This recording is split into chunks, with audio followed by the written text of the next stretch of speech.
Beneath the scorching Egyptian sun, on the banks of the mighty Nile, a civilization rose that would defy time itself. Towering pyramids, golden tombs, and massive statues stand as echoes of a past ruled by powerful monarchs, the Pharaohs. These weren't just kings. They were seen as gods walking the earth, wielding absolute power over their people. For over 3,000 years, from the dawn of the first dynasty to the fall of Cleopatra, these rulers shaped one of the most fascinating and enduring civilizations in history. But who were these pharaohs?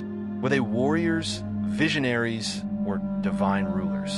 How did they build such an advanced society, one that thrived in the desert and crafted monuments that still mystify the world?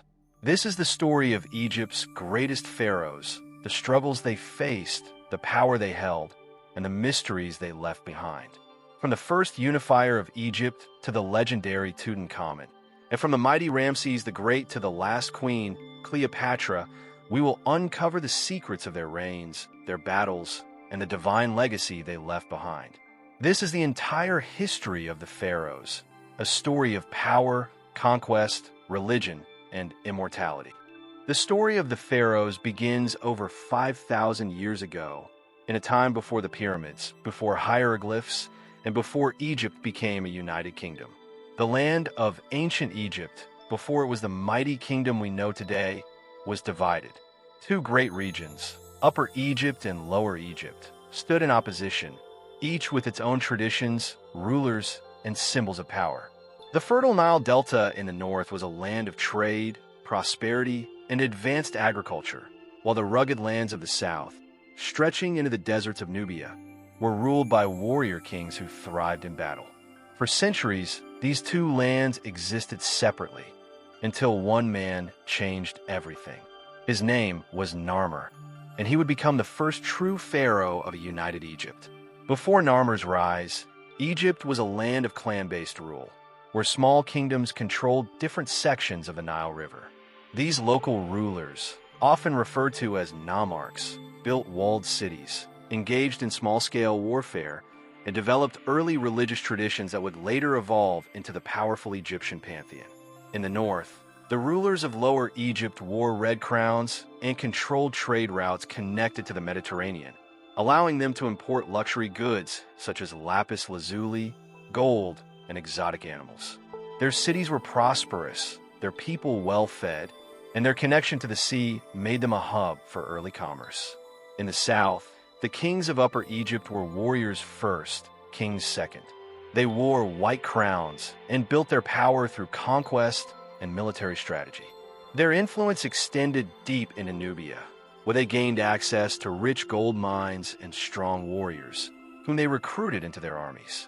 For years, these two lands existed in a fragile balance. But that balance would not last forever. Narmer was a warrior king from Upper Egypt, believed to have been the successor of a previous ruler named Scorpion King. Yes, a real figure whose legend inspired myths. Narmer was determined to do what no other ruler had accomplished before: conquer the north and unite Egypt under one crown. The war between Upper and Lower Egypt was fierce. Narmer's armies, well-trained and battle-hardened, marched north along the Nile, facing resistance from the wealthy cities of Lower Egypt. His soldiers wielded copper-tipped spears, bows, and clubs, while his enemies defended their cities with high walls and strong militias. But Narmer was relentless. City by city, battle by battle, he pushed forward, burning enemy strongholds, breaking down walls, and crushing resistance. He did not just aim to defeat his enemies, he sought to rule them. The decisive battle took place in the Nile Delta, where Narmer faced the combined forces of the Lower Egyptian rulers. In a brutal clash, his forces overwhelmed the defenders, forcing them to surrender. The north had fallen, and just like that, for the first time in history, Egypt was one kingdom. To mark his victory, Narmer created a new symbol of power, a double crown, combining the red of Lower Egypt and the white of Upper Egypt. This symbol, known as the skent, became the official crown of the pharaohs for millennia. Narmer's conquest did not just change Egypt politically. It created the foundation for one of the greatest civilizations in history. With a unified kingdom, Egypt could now focus on building massive temples, developing a writing system, and expanding trade across Africa and the Middle East. To commemorate his victory, Narmer commissioned a famous artifact known as the Narmer palette, which depicts him striking down his enemies, wearing the double crown of Egypt and being blessed by the gods. This artifact remains one of the oldest historical records of a named ruler in human history. As the first pharaoh, Narmer set the precedent for what it meant to rule Egypt. He was not just a king, he was a divine ruler, chosen by the gods to lead his people. This idea would persist for over 3,000 years, influencing every pharaoh that followed. Under Narmer's rule, the first Egyptian capital, Memphis, was founded, becoming the center of politics, religion, and trade. The Egyptian hieroglyphic writing system began to take shape, allowing future generations to record their victories, prayers, and laws. Though Narmer's exact fate is unknown, he is believed to have ruled for decades before his death. Some legends say he was killed by a wild hippopotamus, a symbol of chaos in Egyptian mythology. Regardless of how his life ended, his impact was immortal. His dynasty marked the beginning of the Pharaohs, the gods of Egypt. This was only the beginning. The foundation had been laid, but Egypt still had far to go. Over the next centuries, the Pharaohs would begin their grandest project, the construction of monuments that would stand for eternity. The unification of Egypt under Narmer had set the foundation for one of the greatest civilizations in human history. But while political unity was an achievement, the early pharaohs knew that true power lay in something far greater: immortality. The ancient Egyptians believed that a pharaoh was not just a ruler, but a god among men, a being chosen by the divine to guide their people. But what happened after death? Would these god kings simply fade into oblivion? No. The pharaohs needed a way to ensure their legacy endured for eternity. Thus began one of the most ambitious projects in human history: the construction of the pyramids. Before the pyramids, Egyptian rulers were buried in mastabas, rectangular tombs made of mud brick with flat roofs. These structures, while significant, were not grand enough to reflect the divine status of the pharaohs. The belief in an afterlife was deeply rooted in Egyptian culture, and the pharaohs sought a way to guarantee their journey to the next world. The transition from mastabas to pyramids began during the Third Dynasty under Pharaoh Djoser. Around 2670 BCE, Djoser commissioned his royal architect, Imhotep, to create something entirely new: a monument that would reach toward the heavens. Imhotep, a genius of his time, devised an innovative design. Instead of single structure, he stacked mastabas on top of one another, creating a step pyramid. This step pyramid of Saqqara became the first stone monument in human history. Djoser's pyramid was revolutionary. It was more than a tomb. It was a symbol of divine power, an eternal staircase to the gods. The step pyramid stood over 200 feet high, a monumental feat for its time. Surrounding it, an elaborate complex of temples and courtyards was built, ensuring that the pharaoh's soul would be worshipped for eternity. The success of Djoser's pyramid inspired future rulers to think even bigger. The next step in pyramid evolution came during the Fourth Dynasty, when Pharaoh Sneferu sought to create a true pyramid, one with smooth, sloping sides rather than steps. Sneferu, known as a master builder, oversaw the construction of multiple pyramids, refining the techniques that would lead to the greatest architectural wonder of the ancient world. His first attempt, the Mitam Pyramid, collapsed due to structural issues. Undeterred, he built the Bent Pyramid, which had a sudden shift in angle halfway up. But finally, he succeeded with the Red Pyramid, Egypt's first true pyramid, standing at 341 feet. Sneferu's architectural advancements set the stage for his son, the pharaoh who would create the most iconic monument in history, Khufu's Great Pyramid at Giza. Around 2580 BCE, Pharaoh Khufu, also known as Cheops in Greek, began the construction of the Great Pyramid of Giza, a project that would define his reign and stand as one of the seven wonders of the ancient world. The scale of this project was unimaginable. The pyramid stood at 481 feet tall, making it the tallest man-made structure in the world for nearly 4,000 years. Built using over 2.3 million limestone blocks, some weighing as much as 80 tons, its construction remains a marvel of engineering even today. But how was it built? Egyptians didn't have advanced machinery, no pulleys, no wheels, no iron tools, yet they managed to construct this colossal masterpiece. Theories suggest that workers used ramps made of mud brick and limestone to drag the massive blocks up the pyramid. A highly organized labor force, possibly consisting of skilled workers rather than slaves, worked year-round on the project. Log rollers and sleds were used to transport stones from quarries miles away. Despite countless modern studies, the precise method of construction remains a mystery. The Great Pyramid wasn't just a tomb, it was a monument to eternity. Inside, a network of chambers and passageways was built to house Khufu's body and treasures, as well as hidden rooms designed to confuse tomb robbers. The Egyptians believed that, in death, the pharaoh would become a god and rule alongside Osiris in the afterlife. Khufu's pyramid was part of a larger necropolis, a city of the dead where temples, smaller pyramids, and massive statues were built. His successors, Khafre and Menkaure, constructed their own pyramids at Giza, each with its own unique features. Khafre's pyramid is notable for having the Great Sphinx standing beside it, a colossal limestone statue with the body of a lion and the head of a pharaoh, possibly meant to represent Khafre himself. The Sphinx, staring endlessly at the desert horizon, became a symbol of mystery and power, its purpose and origins still debated by historians today.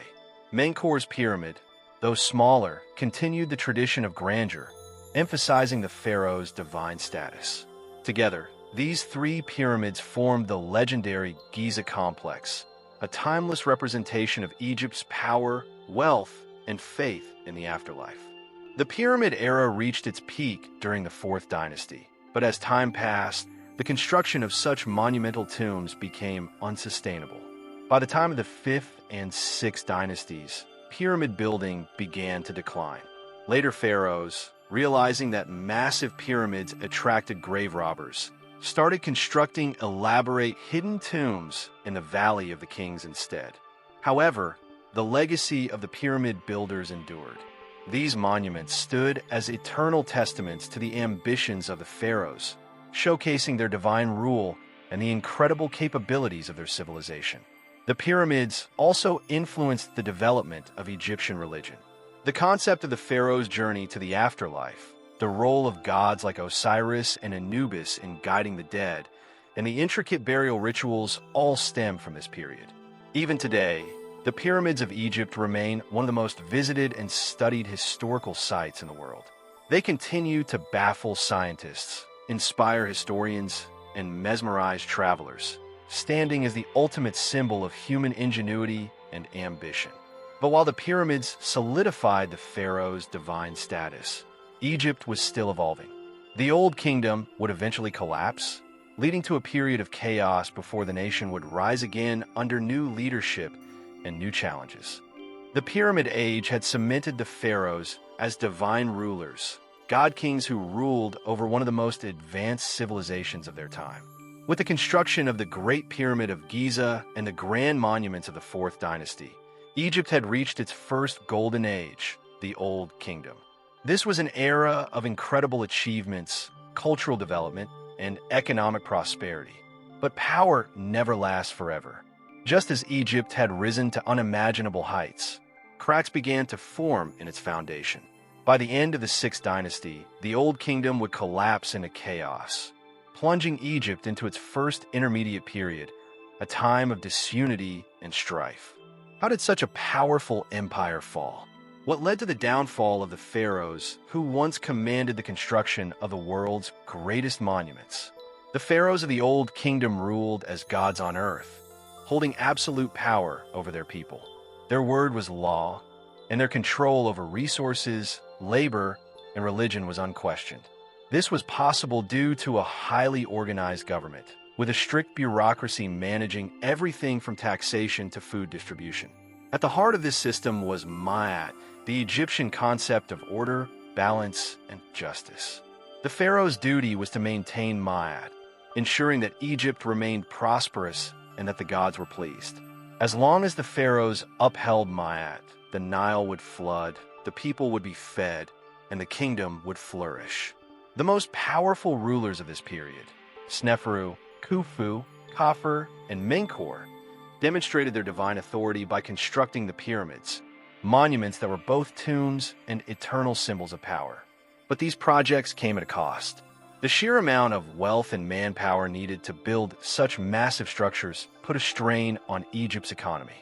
Pharaohs commanded thousands of laborers, organized vast workforces, and relied on a complex system of administration to oversee the transportation of stone, the collection of taxes, and the maintenance of national stability. While the Old Kingdom appeared invincible during its height, trouble was brewing beneath the surface. By the 5th and 6th dynasties, Egypt faced several critical challenges that would eventually lead to its downfall. The Grand Pyramid projects that had made Egypt famous were draining the royal treasury. Each pharaoh felt the need to outdo his predecessor, building larger and more elaborate structures. By the time of Pharaoh Pepi II, one of the last rulers of the Old Kingdom, the government could no longer sustain these massive projects. Early pharaohs had maintained tight control over the land, but as time went on, local governors, nomarchs, grew more powerful. These officials, originally appointed by the pharaoh, began to act independently, collecting taxes and challenging royal authority. As the pharaoh's power weakened, Egypt became more divided. Many nobles stopped obeying royal decrees, and local rulers amassed wealth and influence in their own territories. The lifeblood of Egypt was the Nile River. Its annual flooding ensured that farmlands were fertile, allowing the civilization to thrive. But during the late 6th dynasty, something catastrophic happened. The Nile failed to flood properly for several years in a row. Without the floods, crops failed, food became scarce, and famine spread across the kingdom. The pharaohs, once seen as divine providers, now appeared powerless in the eyes of their people. The last great pharaoh of the Old Kingdom, Pepi II, ruled for an astonishing 94 years, one of the longest reigns in human history. However, by the time of his death, he was over 100 years old, and his ability to rule had greatly diminished. His successors were weak and ineffective, leading to political instability. With no strong leader to hold the nation together, Egypt began to fragment into smaller, competing regions. As the pharaohs lost control, Egypt descended into chaos. The once united kingdom split into warring factions, with different regions declaring their own rulers. Without a strong central government, trade declined, tombs were looted, and lawlessness spread. The period following the collapse of the Old Kingdom is known as the First Intermediate Period, circa 2181 to 2055 BC, an era of civil war, famine, and disorder. Local rulers, no longer loyal to the pharaoh, fought for power, while the people suffered from starvation and economic collapse. This was a dark time for Egypt, one where royal tombs were ransacked, temples fell into disrepair, and the grand achievements of the Pyramid Age seemed like a distant memory. But Egypt was not doomed. Out of this chaos and disunity, new leaders would rise, leaders who would restore order, reunite the kingdom, and usher in a new era of prosperity. Although the Old Kingdom had collapsed, Egypt was not gone forever. After nearly a century of instability, a powerful new dynasty would emerge in Thebes, a city in Upper Egypt. These Theban rulers, determined to restore Ma'at, would eventually reunite the country and bring Egypt into a new age, the Middle Kingdom. But the lessons of the Old Kingdom's fall were not forgotten. Future pharaohs would be more cautious with their power, relying less on grand monuments and more on military strength, diplomacy, and administrative efficiency. The rise of the Middle Kingdom marked a turning point in Egyptian history, a time when pharaohs learned from the mistakes of their predecessors and sought to build a stronger, more stable empire. The Old Kingdom had collapsed into chaos, leaving Egypt fragmented and leaderless. For over a century, the land of the pharaohs was torn apart by civil war, famine, and the unchecked ambitions of local rulers. No longer was there a single, divine leader at the helm. Instead, Egypt had been divided into rival factions, each ruled by its own warlord or governor. But out of this darkness, a new dynasty would rise. These new pharaohs, hardened by the struggles of the first intermediate period, would reunite the kingdom, restore order, and usher in a new golden age. The Middle Kingdom, circa 2055 to 1650 BC.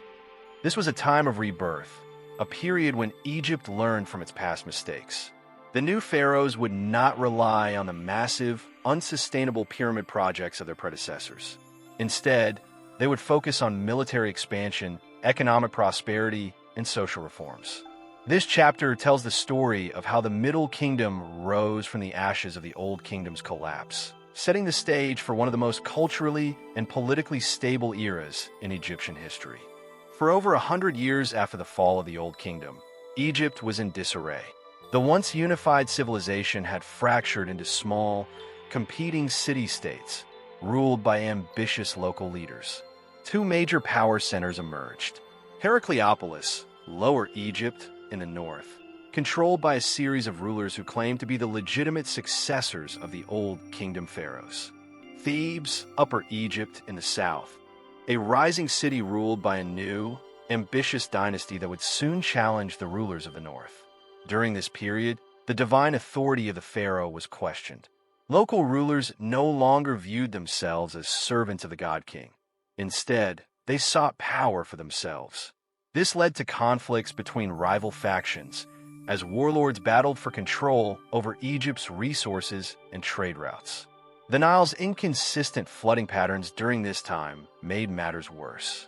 Without a strong central government to oversee irrigation and food distribution, famine and starvation became widespread. It was clear that Egypt needed a strong leader to reunite the country. That leader would emerge from Thebes.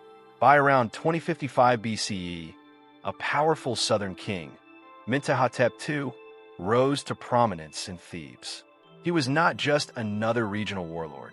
He had a vision of restoring Egypt's unity and reviving its former greatness. With a well-trained army, Mentuhotep II launched a military campaign against the rulers of Heracleopolis, who had controlled Lower Egypt for nearly a century. The war was long and brutal, but eventually, Mentuhotep II emerged victorious, crushing the last remnants of the rival dynasty and declaring himself pharaoh of all Egypt. This marked the beginning of the Middle Kingdom, a period that would last for over 3 centuries. With Thebes as the new capital, Mentuhotep II set out to rebuild Egypt, restoring stability, strengthening the government, and revitalizing the economy. Unlike the pyramid-obsessed rulers of the Old Kingdom, the pharaohs of the Middle Kingdom learned from the past. They understood that massive pyramid projects had strained resources and overburdened the economy. Instead of building extravagant tombs, they focused on military expansion, trade, and infrastructure projects. The pharaohs limited the power of local governors, ensuring that they could no longer challenge the central government. A more organized bureaucracy was established, with officials directly appointed by the pharaoh. New laws and policies were introduced to prevent corruption and rebellion. Egypt's army was professionalized, with a focus on conquering new lands. Campaigns were launched against Nubia, a wealthy region to the south, securing gold mines, trade routes, and valuable resources. Fortresses were built along the Nile's southern border to protect against foreign invasions. Egypt expanded its trade networks, dealing with regions as far as the Levant, Crete, and Mesopotamia. This brought in new goods, wealth, and cultural influences, helping Egypt grow into an economic powerhouse. Public works projects, including canals, irrigation systems, and temples, were constructed to stimulate agriculture and trade. The Middle Kingdom saw a shift in religious beliefs, with a greater focus on the afterlife for common people. Literature, art, and philosophical writings flourished, with a focus on ethics, morality, and wisdom. The pharaohs were still seen as divine rulers, but they were expected to be just and fair rather than all-powerful gods.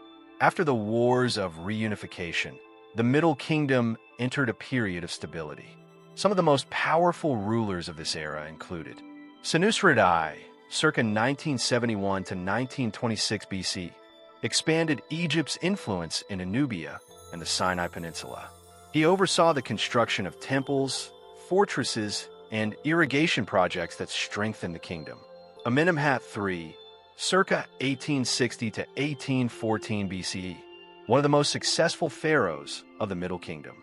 He developed major infrastructure projects, including the Fayum irrigation system, which increased Egypt's agricultural output. Sobenferu, circa 1806 to 1802 BCE, the first confirmed female pharaoh of Egypt. Though her reign was short, she proved that women could rule Egypt as sovereigns. Under their leadership, Egypt flourished, becoming wealthier and more powerful than ever before. But, as always in history, no golden age lasts forever. The very policies that strengthened the Middle Kingdom would eventually lead to its downfall. Despite the great achievements of the Middle Kingdom, problems began to arise by the late 13th dynasty. The pharaohs' control weakened, and local rulers regained power, just as they had during the collapse of the Old Kingdom. Foreign invaders, particularly the Hyksos, a mysterious group from the northeast, began settling in Egypt's Delta region. Internal struggles and economic difficulties led to political instability, causing Egypt to enter yet another period of decline. By c. 1650 BCE, the once mighty Middle Kingdom had collapsed. Egypt was once again divided, and this time it faced a new and powerful enemy, the Hyksos, who would soon take control of the country. Egypt had experienced a glorious revival under the pharaohs of the Middle Kingdom. They had brought stability, wealth, and military strength. They had conquered new lands, built vast irrigation systems, and solidified Egypt's place as a major power. But no golden age lasts forever. As the Middle Kingdom drew to a close, the once mighty nation found itself struggling once again. The central government began to lose control as regional rulers gained more power. Corruption seeped into the administration, the economy weakened, and the once great pharaohs became increasingly ineffective. And then, from the northeast, came a new and unfamiliar enemy. They were known as the Hyksos, and their arrival would change Egypt forever. This was the beginning of the Second Intermediate Period, circa 1650 to 1550 BC, a time of foreign rule, internal strife, and struggle for liberation. The Hyksos were not originally an army of invaders. For years, they had come to Egypt as traders, craftsmen, and settlers, slowly establishing themselves in the Nile Delta. They came from Levant, the lands of present-day Syria and Canaan, and they brought with them advanced technology and new ideas. But as Egypt's government weakened, the Hyksos saw an opportunity. With their superior weapons, military tactics, and organization, they rose to power in Lower Egypt. They used horses, chariots, and bronze weaponry, all of which were new to the Egyptians. Their armies were fast, mobile, and highly disciplined, far superior to the older Egyptian foot soldiers, who still relied on copper weapons and slow-moving infantry tactics. The Egyptian rulers, weakened by political corruption and internal struggles, could not stop them. By c. 1650 BCE, the Hyksos had taken full control of the northern part of Egypt. They declared themselves pharaohs, ruling from their new capital, Avaris. This marked the first time in history that Egypt was ruled by foreigners. But they did not control all of Egypt. While the Hyksos ruled Lower Egypt, the northern regions, including the Nile Delta, a different line of native Egyptian kings still held power in Thebes, in the south. These Theban rulers were not strong enough to defeat the Hyksos, but they refused to submit to them. Thus, Egypt was split in two. The Hyksos in the north, ruling over the Nile Delta and much of Lower Egypt. The Theban pharaohs in the south, holding on to their independence, but living under constant threat. It was a time of deep humiliation for Egypt. The land that had once been the most powerful civilization on Earth was now divided and partially ruled by foreign kings. The people of Egypt had never experienced anything like this before. The Hyksos did not destroy Egyptian culture. In fact, they adopted many Egyptian traditions and ruled in a way that mirrored previous pharaohs. They worshipped Egyptian gods, built temples, and even used hieroglyphic writing. But they also introduced many foreign innovations, including horse-drawn chariots, which were faster and more powerful than anything Egypt had seen before, bronze weapons and armor, which were stronger than the copper tools used by Egyptians, new forms of military strategy, including archery tactics that made them far more effective in battle, improved trade networks, connecting Egypt more closely to the Near East and beyond. For over a century, the Hyksos ruled over Lower Egypt. They were powerful and wealthy, controlling trade routes and maintaining a strong military presence. But the native Egyptians of Thebes never accepted their rule. They were merely waiting for the right moment to strike back. For years, the Theban rulers had bided their time, gathering their forces, watching the Hyksos, and waiting for an opportunity. That opportunity finally came in the 16th century BCE. A powerful new Theban ruler emerged, Seqenenretau. He was a warrior pharaoh, determined to free Egypt from foreign rule. Unlike his predecessors, who had remained passive, Seqenenretau took action. He began openly challenging the Hyksos, refusing to pay tribute and preparing for war. The Hyksos responded with force. Seqenenretau led his troops into battle, launching an uprising against the Hyksos. The war was brutal, and the pharaoh himself paid the ultimate price. His mummified remains showed deep, fatal wounds to the head, likely caused by Hyksos weapons. But his death was not in vain. His son, Kamose, continued the fight. He launched a series of daring attacks, using new military tactics inspired by the Hyksos themselves. Kamose's soldiers adopted chariots, bronze weapons, and improved strategies, turning the Hyksos' own strengths against them. Bit by bit, the Thebans pushed the Hyksos back, reclaiming lost territory and weakening their hold on Egypt. The true liberator of Egypt was Ahmose I, the younger brother of Kamose. He was a brilliant military leader and an ambitious ruler. Determined to finish what his father and brother had started, Ahmose launched a final campaign against the Hyksos.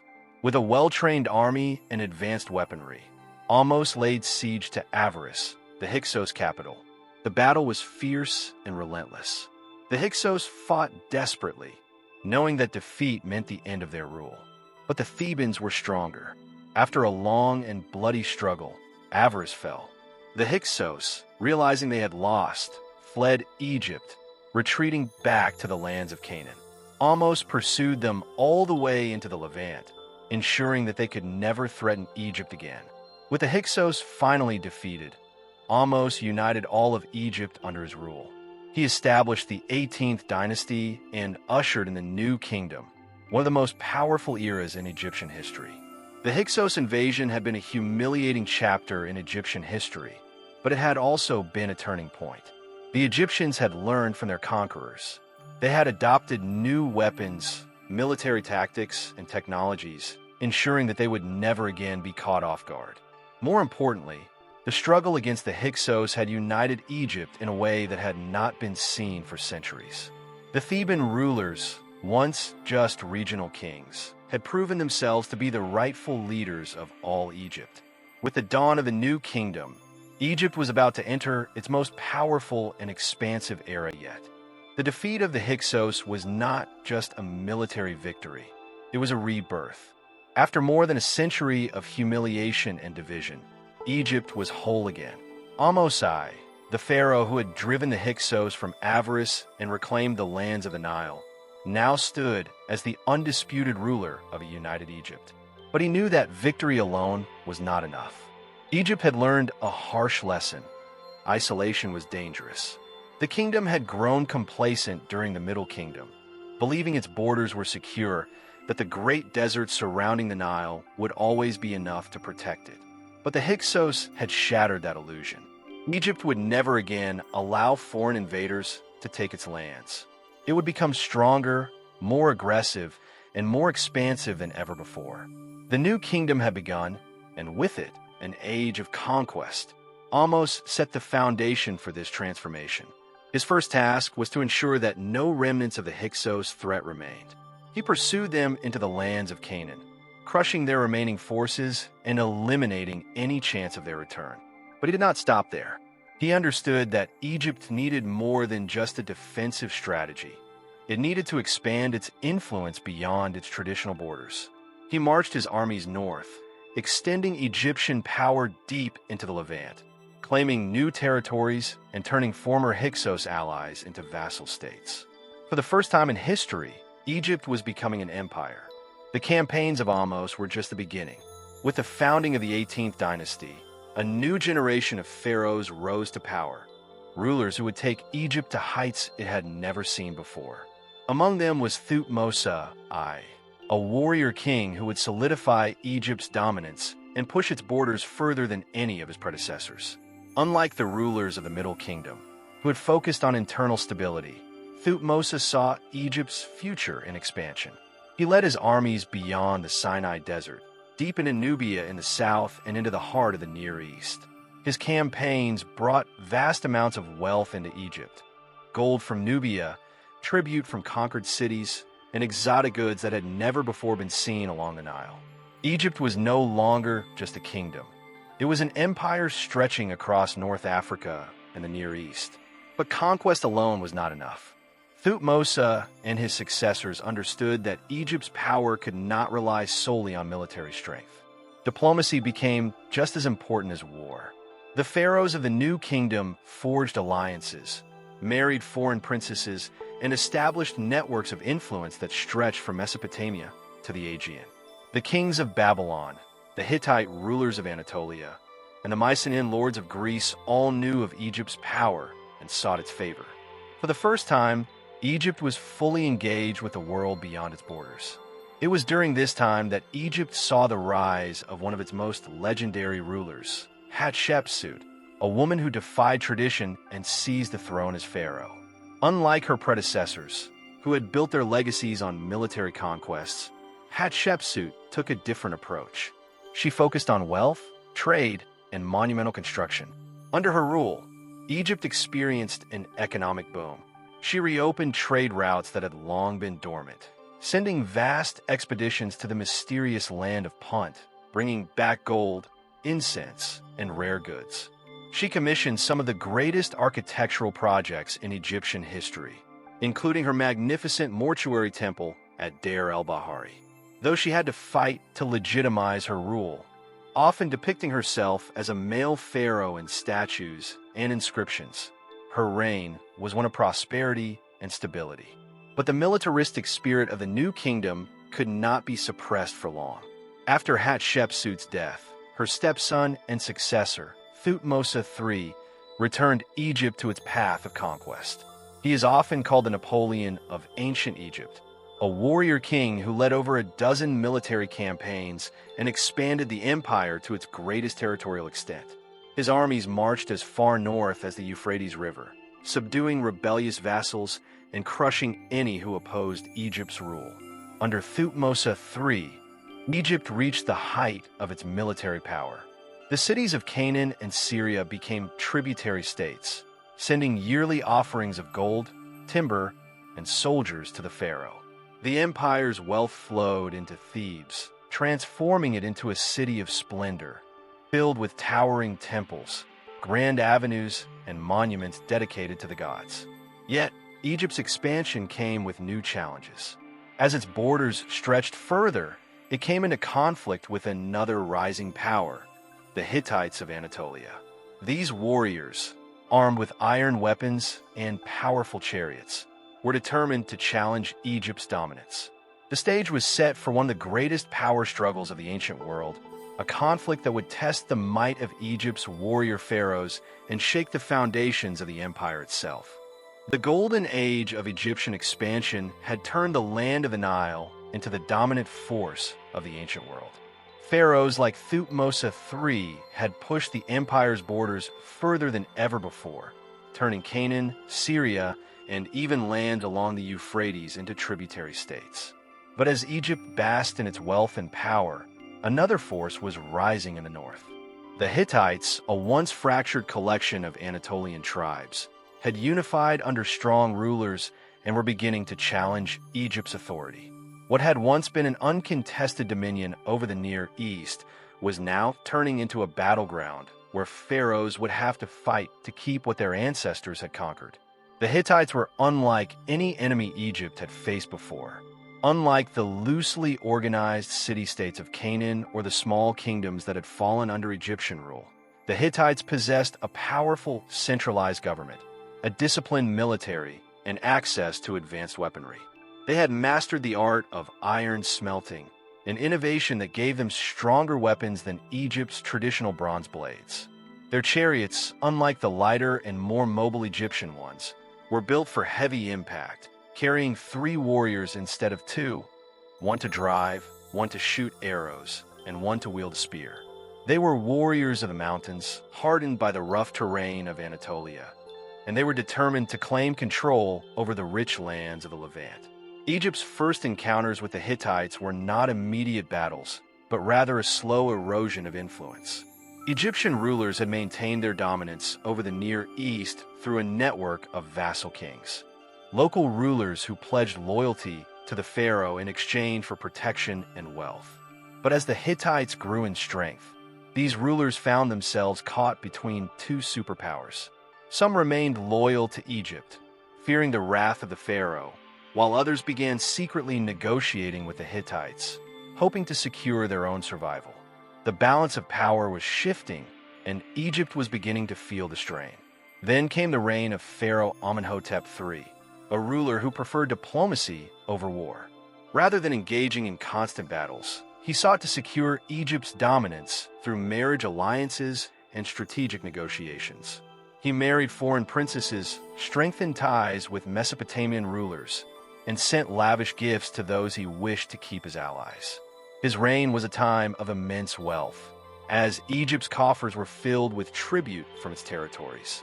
The great temples of Karnak and Luxor flourished under his rule, and the empire appeared more magnificent than ever. But beneath this glittering surface, cracks were forming. The Hittites were expanding their influence, and while Amenhotep III focused on diplomacy, they were arming themselves for war. When his son, Amenhotep IV, ascended the throne, the situation took a drastic turn. Unlike his predecessors, Amenhotep IV, who later changed his name to Akhenaten, was not interested in war, diplomacy, or even traditional governance. Instead, he launched a radical religious revolution, turning Egypt away from its long-held polytheistic beliefs and declaring the sun god Aten as the only true deity. He built a new capital city, Akhenaten, and forced the priesthood to abandon their worship of Ammonius, Ra, and the other gods of Egypt. While he was obsessed with religious reform, the empire was slipping from his grasp. The Hittites saw an opportunity.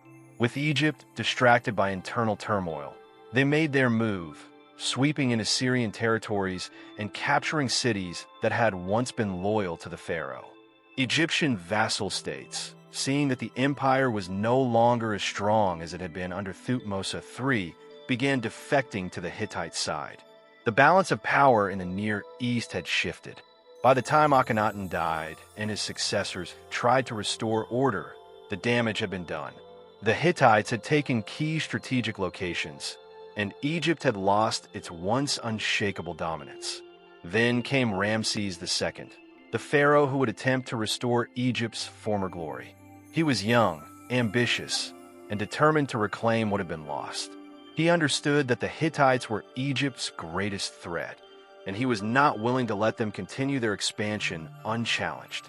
He began assembling one of the largest military forces in Egyptian history, preparing for a decisive confrontation that would determine the fate of the Near East. The battle came in 1274 BCE at a place called Kadesh, a strategically vital city that had changed hands multiple times between Egypt and the Hittites. Ramses led his army into the region, confident in his numbers and strength. But the Hittites had prepared well. Their king, Muwatalli II, had set a trap. As Ramses and his forces approached Kadesh, they were fed false information by Hittite spies, leading them to believe that the enemy forces were far away. Thinking he had the advantage, Ramses advanced with his army divided into multiple divisions. It was a fatal mistake. The Hittites struck with brutal efficiency. Their heavy chariots thundered across the battlefield, slamming into the Egyptian ranks before they had time to organize a proper defense. Ramses found himself surrounded, his army in chaos, his forces cut off from reinforcements. The battle seemed lost, but Ramses refused to accept defeat. In what would become legendary in Egyptian history, he rallied his troops, led a daring counterattack, and personally charged into battle. His presence alone was enough to inspire his soldiers, and against all odds, they managed to break free from the Hittite encirclement. The battle ended in a stalemate, with neither side achieving a decisive victory. But Ramses claimed it as a triumph, having survived what should have been a complete disaster. He ordered great reliefs to be carved into temple walls, depicting himself single-handedly defeating the Hittites, his chariot charging into the enemy lines as the gods watched over him. These grand depictions would shape his legacy, making him one of Egypt's most celebrated warrior kings. But in reality, the war with the Hittites was far from over. Years of skirmishes and diplomatic maneuvering followed, as both empires sought to gain the upper hand. Eventually, the struggle between Egypt and the Hittites led to one of the first known peace treaties in history. The Treaty of Kadesh, signed by Ramses II and the Hittite king Hattusili III, established a fragile peace between the two powers. Egypt and the Hittites agreed to cease hostilities, exchange royal family members in marriage, and recognize each other's territories. It was a rare moment of diplomacy in an age of war, and for a time, it ensured that Egypt would remain a dominant force in the ancient world. Yet, even as Ramses II celebrated his victories and secured his place in history, the forces that would ultimately bring down the new kingdom were already stirring. The empire had reached its peak, but nothing lasts forever. New threats were on the horizon, and the great civilization of Egypt would soon face challenges unlike any it had encountered before. The reign of Ramses II had secured Egypt's place among the dominant powers of the ancient world, but the glory days were beginning to fade. His campaigns had preserved Egyptian territory and influence, yet they had also drained the kingdom's wealth. By the time he died at the age of 90, Egypt was not the unshakable empire it once had been. The internal stability that had made the new kingdom so powerful was beginning to erode. The pharaohs who followed Ramses II would face growing unrest, external invasions, and a gradual weakening of their grip on the lands once considered untouchable.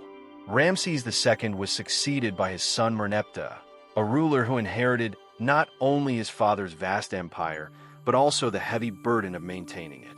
Egypt's enemies were no longer just the Hittites in the north. A new wave of invaders, known as the Sea Peoples, was sweeping through the Mediterranean, destroying entire civilizations in their wake. These warriors, whose origins remain debated by historians, were a coalition of different maritime groups, some possibly from the Aegean, others from the Anatolian coast. They were ruthless, highly organized, and equipped with superior naval tactics. Their attacks struck fear into the great powers of the time, and even the mighty Egyptians found themselves struggling to fend off this new menace. Merneptah met them in battle, and despite Egypt's weakening position, he managed to achieve a victory. His forces crushed the invaders at the borders of the Nile Delta, preventing them from penetrating deep into Egyptian territory. The victory was commemorated in inscriptions, one of which, known as the Merneptah Stele, made the first recorded mention of a people called Israel. But despite this triumph, the underlying issues that plagued Egypt remained. The economy was stretched thin, corruption was growing within the government, and the once loyal vassal states in Canaan and Syria were slipping from Egypt's control.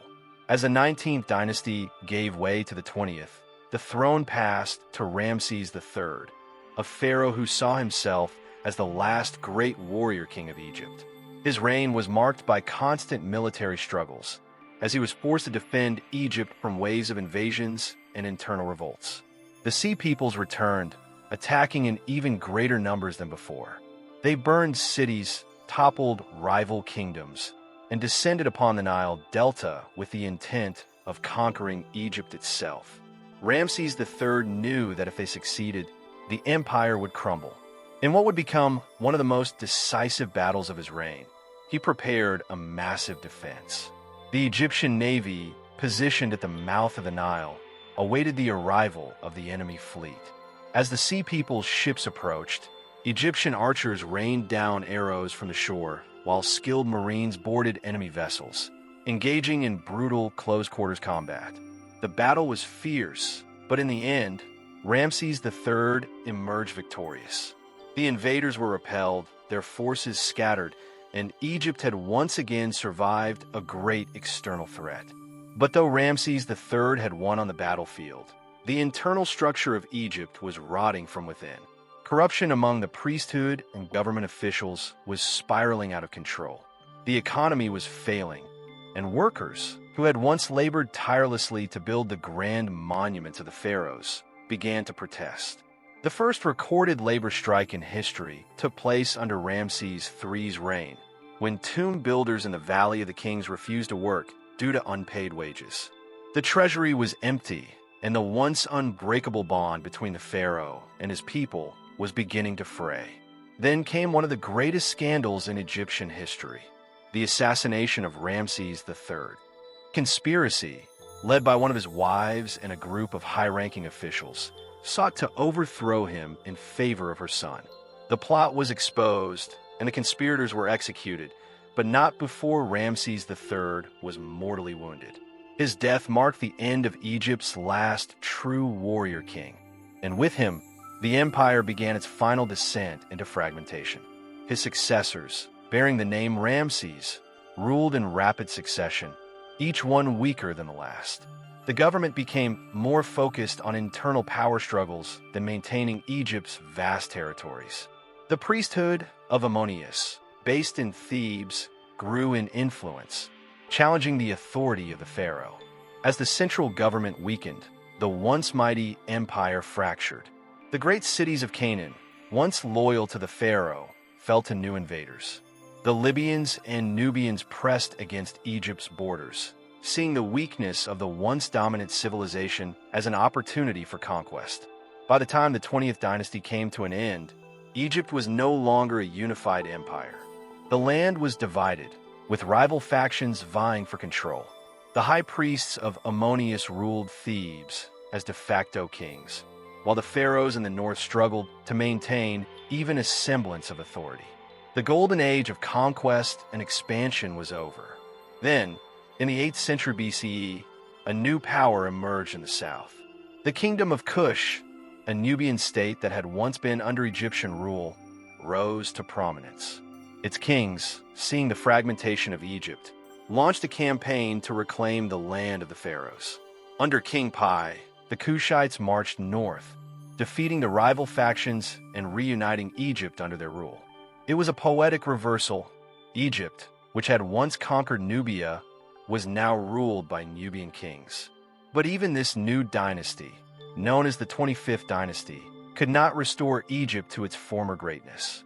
The Assyrians, a brutal and militaristic empire from Mesopotamia, saw Egypt's resurgence as a threat. They invaded, crushing the Kushite rulers and establishing their own influence over the Nile. Egypt, for the first time in over 1,000 years, was no longer a fully independent power. The final blow came centuries later when the Persian Empire, led by Cambyses II, conquered Egypt in 525 BCE. The once mighty land of the pharaohs became a province of a foreign empire, its sovereignty stripped away. Though Egypt would experience brief periods of independence in the centuries to come, it would never again regain the power it had wielded during the New Kingdom. And so, the golden age of Egypt ended, not with a single catastrophic event, but with a slow and painful decline. The pharaohs who had once commanded the respect of the world were reduced to mere figures of history, their once unstoppable armies scattered, their monuments weathered by time. Yet their legacy endured. The pyramids, temples, and hieroglyphs they left behind would capture the imagination of future civilizations, reminding the world of a time when Egypt had ruled as the greatest empire on earth. The final years of independent Egypt were marked by growing instability, as the once mighty kingdom found itself at the mercy of foreign invaders. The golden age of pharaohs had long since passed, and the land of the Nile was now a shadow of its former self. Where once stood an empire that had dominated vast stretches of the ancient world, there now remained a divided land, weakened by centuries of internal corruption, rebellion, and the ever-growing threat of conquest from beyond its borders. It was in this moment of vulnerability that Egypt would face one of its most decisive turning points: the arrival of the Persian Empire. The Persian ruler, Cambyses II, son of the great Cyrus the Great, had set his sights on Egypt as the final piece of his father's grand vision. By the time he ascended the throne, the Achaemenid Empire stretched from the lands of modern-day Iran through Mesopotamia, Anatolia, and into Central Asia. But one great power remained unconquered: the ancient kingdom of Egypt.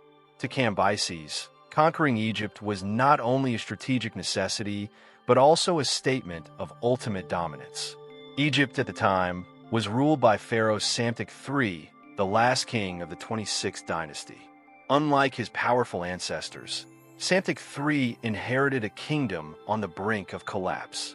The military, though still formidable, was no longer the unshakable force it had once been.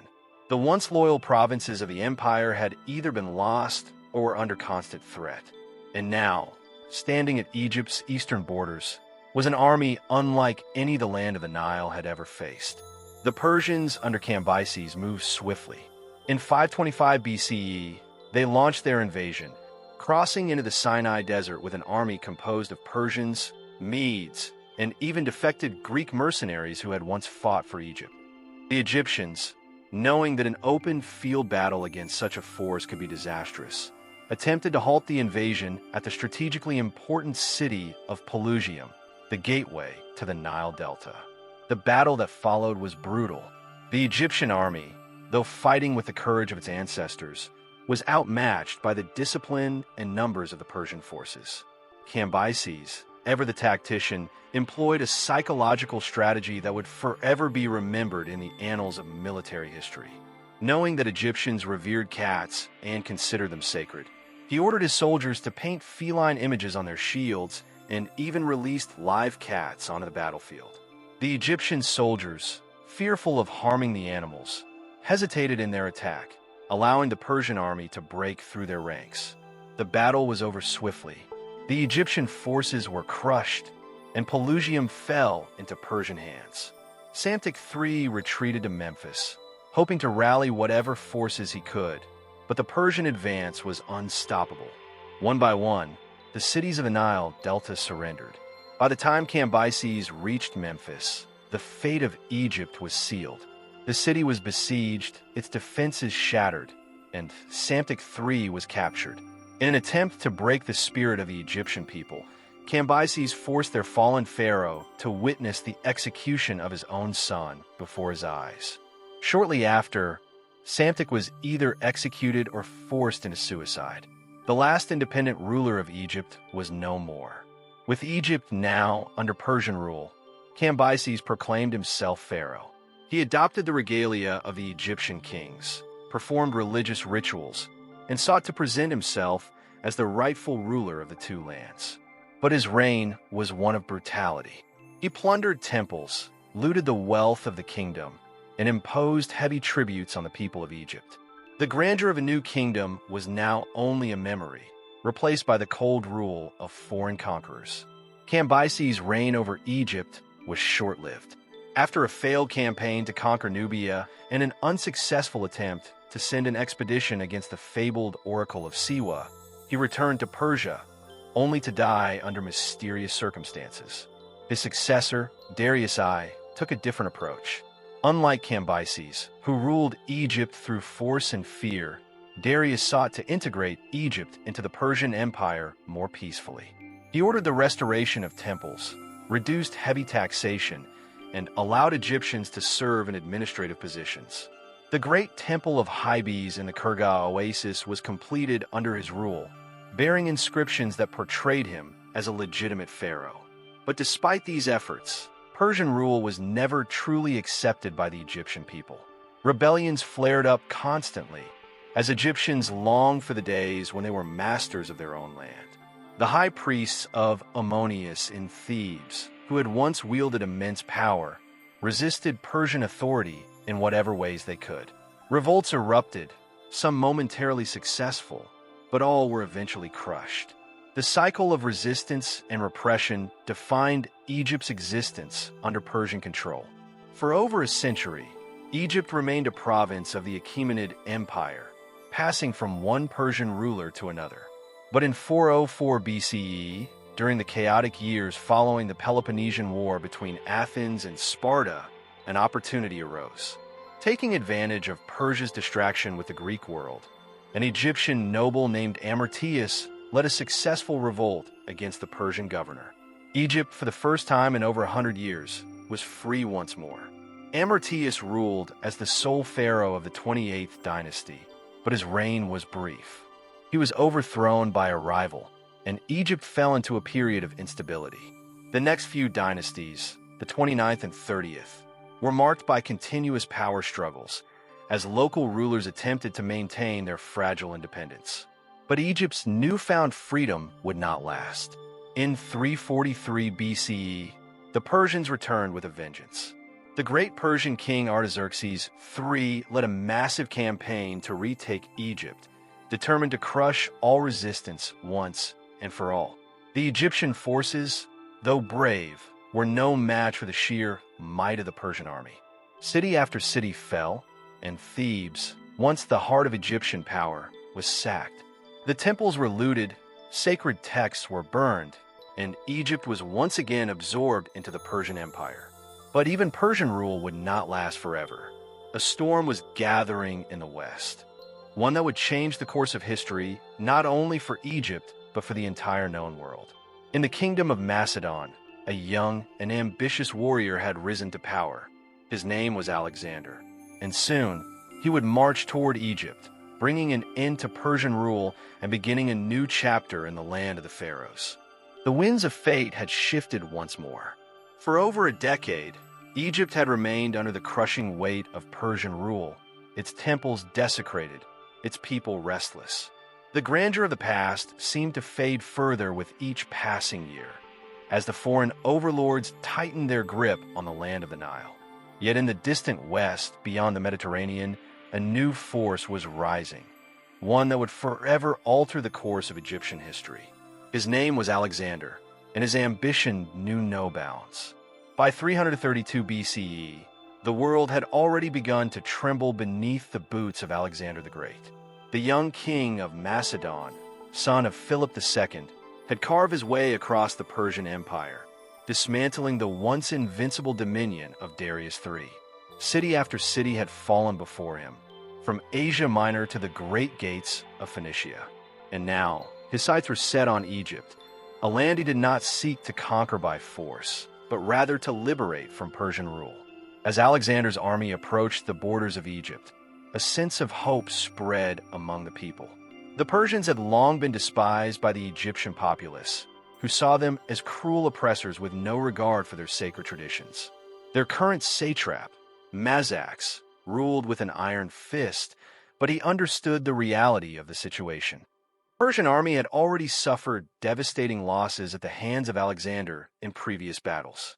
Resistance was futile, and so, as the Macedonian army reached the Nile Delta, there was no great battle, no last stand, only surrender.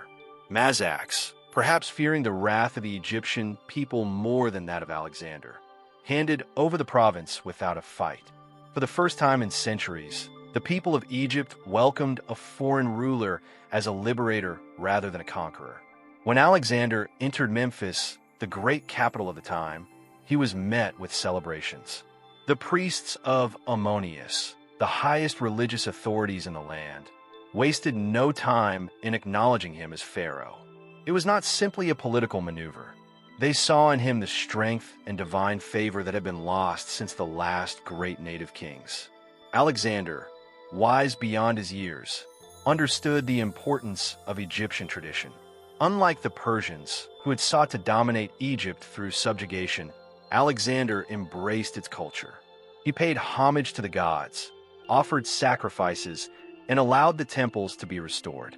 But it was at the farthest reaches of the Western Desert that Alexander would receive his true confirmation as Egypt's divine ruler.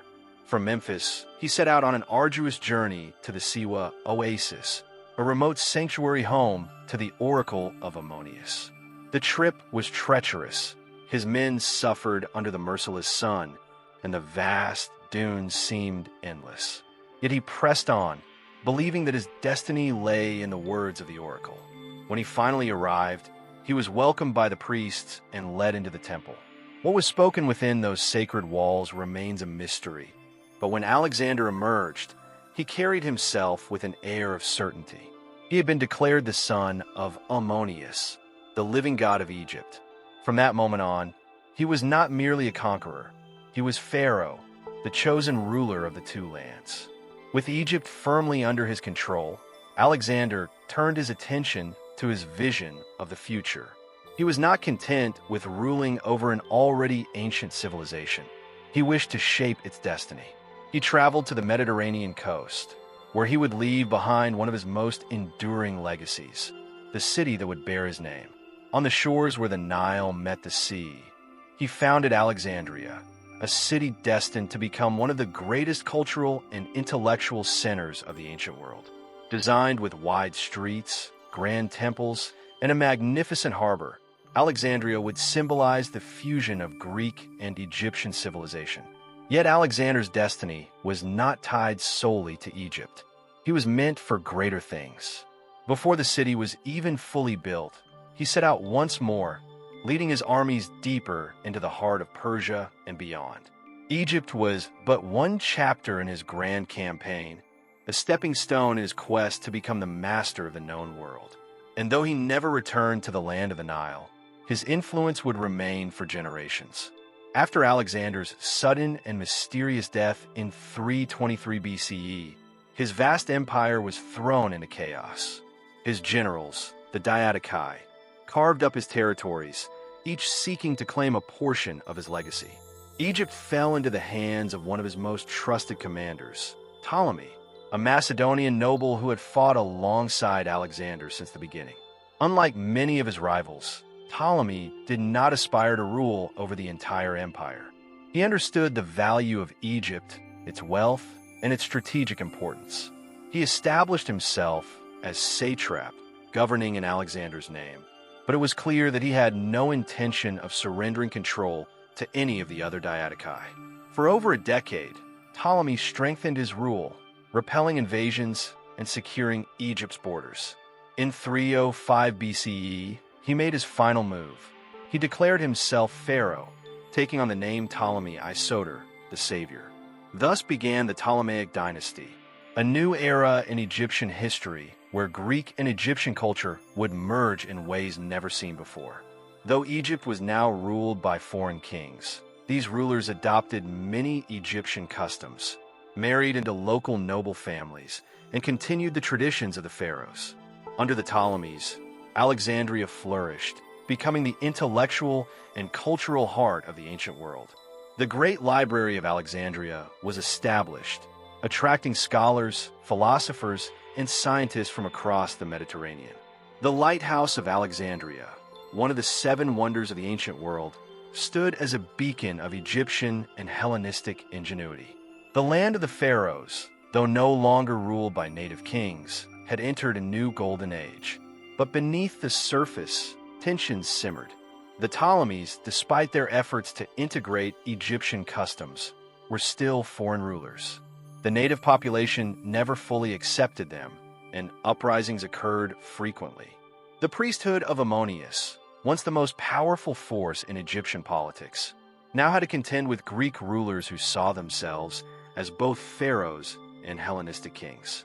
The balance between Greek and Egyptian traditions would be tested again and again. Still, for nearly 3 centuries, the Ptolemaic dynasty would endure, shaping Egypt into a crossroads of culture, knowledge, and power. But as history had proven time and time again, no kingdom lasted forever.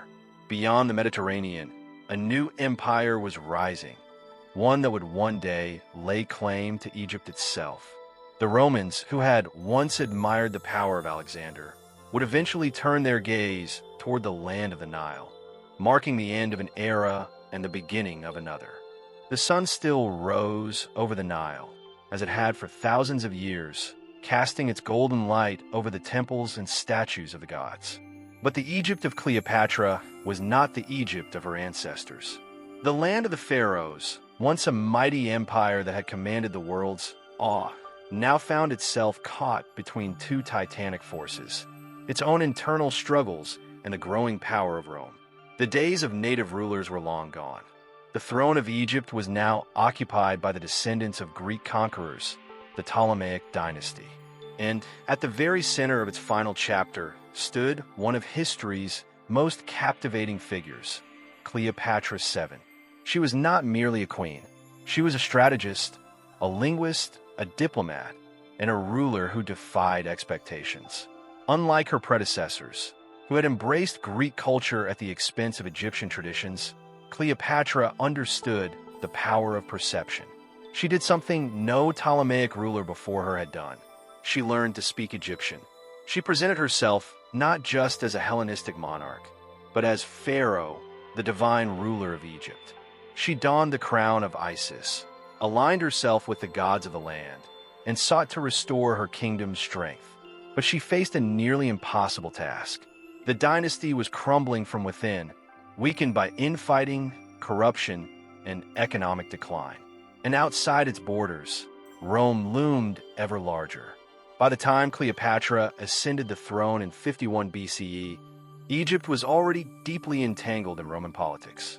The once mighty kingdom was little more than a client state, its riches exploited by the ever-expanding republic. Rome controlled Egypt's grain trade. Its rulers paid tribute to Roman generals, and its survival depended on the whims of the Senate. Cleopatra, however, was determined to break free from this growing dependency. She knew that to preserve her rule, she needed powerful allies. Her first opportunity came with Julius Caesar. When her own brother, Ptolemy XIII, attempted to seize full control of the throne, Cleopatra was forced into exile. But she would not remain powerless for long. In one of the most legendary acts of cunning in history, she had herself smuggled into Caesar's palace, hidden inside a rolled-up carpet. When a Roman general unfurled the fabric, he found the young queen at his feet. It was a theatrical entrance, one that played perfectly into Cleopatra's strengths. She was intelligent, charismatic, and politically shrewd. Caesar, ever the conqueror, was captivated. With his support, she crushed her brother's forces and secured her position as ruler of Egypt. Their alliance was not just political, it was personal. She bore him a son, Ptolemy XV, known as Caesarion, whom she declared to be the rightful heir of both Egypt and Rome. But Rome was not ready to accept a foreign queen and her child as legitimate rulers. When Caesar was assassinated in 44 BCE, Cleopatra's future became uncertain once again. With Caesar gone, Rome descended into chaos. Two men rose to prominence in the power struggle that followed. Mark Antony and Octavian, Caesar's adopted heir. Cleopatra saw another opportunity. She aligned herself with Antony, recognizing him as the man who could secure her position and protect Egypt from Roman domination. Their meeting was legendary. Cleopatra sailed to Tarsus in a magnificent barge, draped in gold and scented with exotic perfumes. She appeared as the living embodiment of Aphrodite, and Antony, known for his love of excess, was enthralled. Their alliance turned into a passionate affair. Cleopatra bore Antony 3 children, and together they ruled as the most powerful couple in the Mediterranean. But their love was more than romance. It was a political statement. Antony granted Cleopatra vast territories, reaffirming Egypt's dominance in the region. He recognized Caesarion as Julius Caesar's true heir a direct challenge to Octavian's claim to Rome. This was a dangerous game, and it would lead to war. Back in Rome, Octavian capitalized on public sentiment. He painted Cleopatra as a foreign seductress, a queen who had ensnared Antony and turned him against his homeland. He declared war not on Antony, but on Cleopatra herself. In 31 BCE, the two forces clashed in the decisive Battle of Actium. Cleopatra and Antony's fleet, though formidable, was outmaneuvered. In the heat of battle, Cleopatra fled, and Antony, believing all was lost, followed her. Their forces crumbled. They retreated to Alexandria, where the walls of the palace now felt more like a tomb. Antony, betrayed by false reports that Cleopatra had died, fell on his sword. As he lay dying, he was carried to her, and with his final breath, he died in her arms. Cleopatra, now alone and facing the certainty of Roman conquest, made her final decision. She would not be paraded through the streets of Rome as a captive. She arranged for an asp, a venomous snake, to be brought to her chamber. As legend tells it, she pressed the serpent to her skin, ending her life on her own terms. With Cleopatra's death in 30 BCE, Egypt's independence died with her. The land of the Pharaohs, which had stood for over 3,000 years, was now officially absorbed into the Roman Empire. Octavian, now known as Augustus, declared Egypt his personal province. The Ptolemaic dynasty was no more. The temples remained, the statues still stood, but Egypt was no longer the master of its own fate. It was now a province ruled from afar, its wealth flowing into Rome. But Cleopatra's legacy endured. Her story became legend, retold by poets, historians, and playwrights. She was the last pharaoh, the woman who defied Rome, who fought for her people until the very end.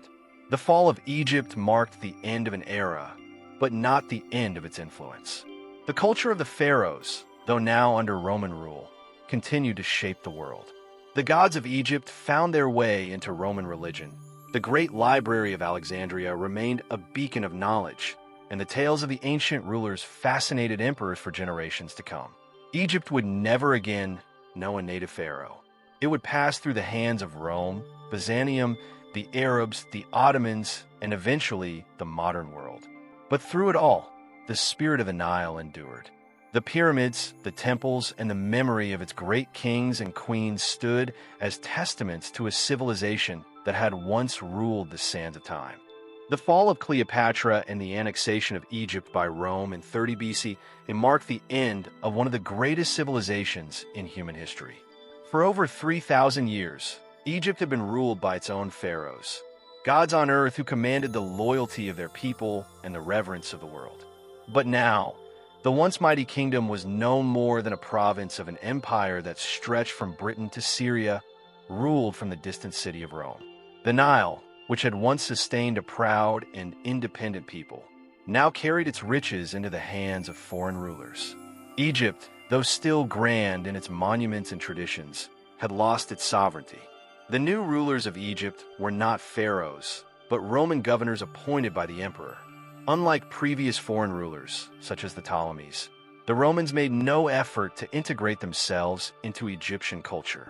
They saw Egypt not as a land of gods and kings, but as the empire's most valuable asset, Rome's personal grain supply. Egypt was considered so vital to the survival of the empire that the Senate was forbidden from governing it.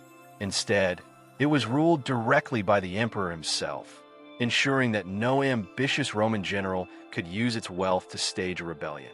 The great city of Alexandria, once the intellectual heart of the Mediterranean, remained Egypt's capital under Roman rule.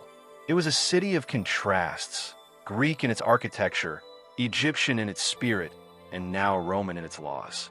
It was a melting pot of cultures, home to scholars, traders, and thinkers from every corner of the known world. The famous Library of Alexandria, though damaged over the centuries, still housed the greatest collection of knowledge in existence. The city's lighthouse, the mighty Pharaohs, continued to guide ships safely into its harbors. But beneath this prosperity, tensions simmered. The Egyptian people, though resilient, resented their foreign overlords. Their gods were still worshipped in the great temples. Their priests still performed their sacred rituals, but the pharaoh was gone. The divine link between the people and their rulers had been severed. For the Roman emperors, Egypt was a land of both opportunity and danger. Its wealth was unparalleled, but its people were restless. Throughout the 1st century CE, several revolts broke out, led by those who still clung to the dream of an independent Egypt. None were successful. The Roman legions, disciplined and ruthless, crushed each rebellion with brutal efficiency. And yet, despite their military dominance, the Romans could not erase Egypt's culture. The traditions of the pharaohs lingered, surviving in the carvings of temples and the whispers of priests who continued to serve their gods in secret. But change was coming, not from Rome, nor from the temples of the old gods, but from a growing movement that had begun in the distant province of Judea.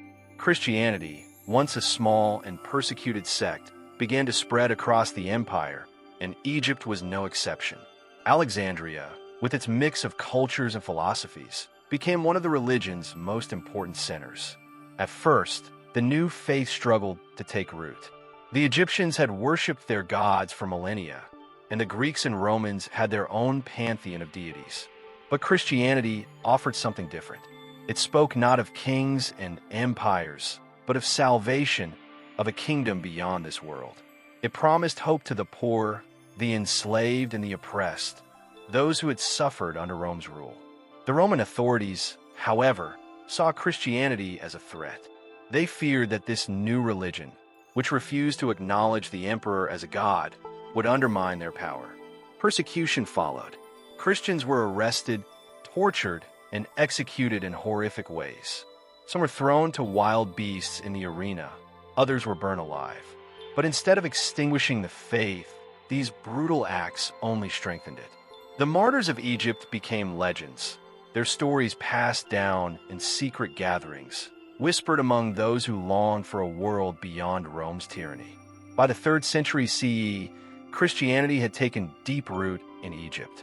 The old temples still stood, their priests still performed the ancient rites, but their influence was fading.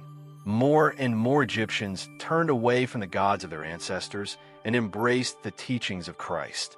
The rise of Christian monasticism began in the deserts of Egypt, where men and women withdrew from society to dedicate themselves to prayer and contemplation. These early monks, known as the Desert Fathers, became the foundation of Christian asceticism, shaping the future of the religion for centuries to come. Then, in the 4th century, everything changed. The Roman Emperor Constantine, once a persecutor of Christians, embraced the faith himself. In 313 CE, he issued the Edict of Milan, granting religious tolerance to Christians throughout the empire. For the first time, Christianity was not just a religion of the oppressed. It was a religion of emperors. Egypt, once home to the worship of Ra, Osiris, and Isis, now became one of the strongholds of Christianity.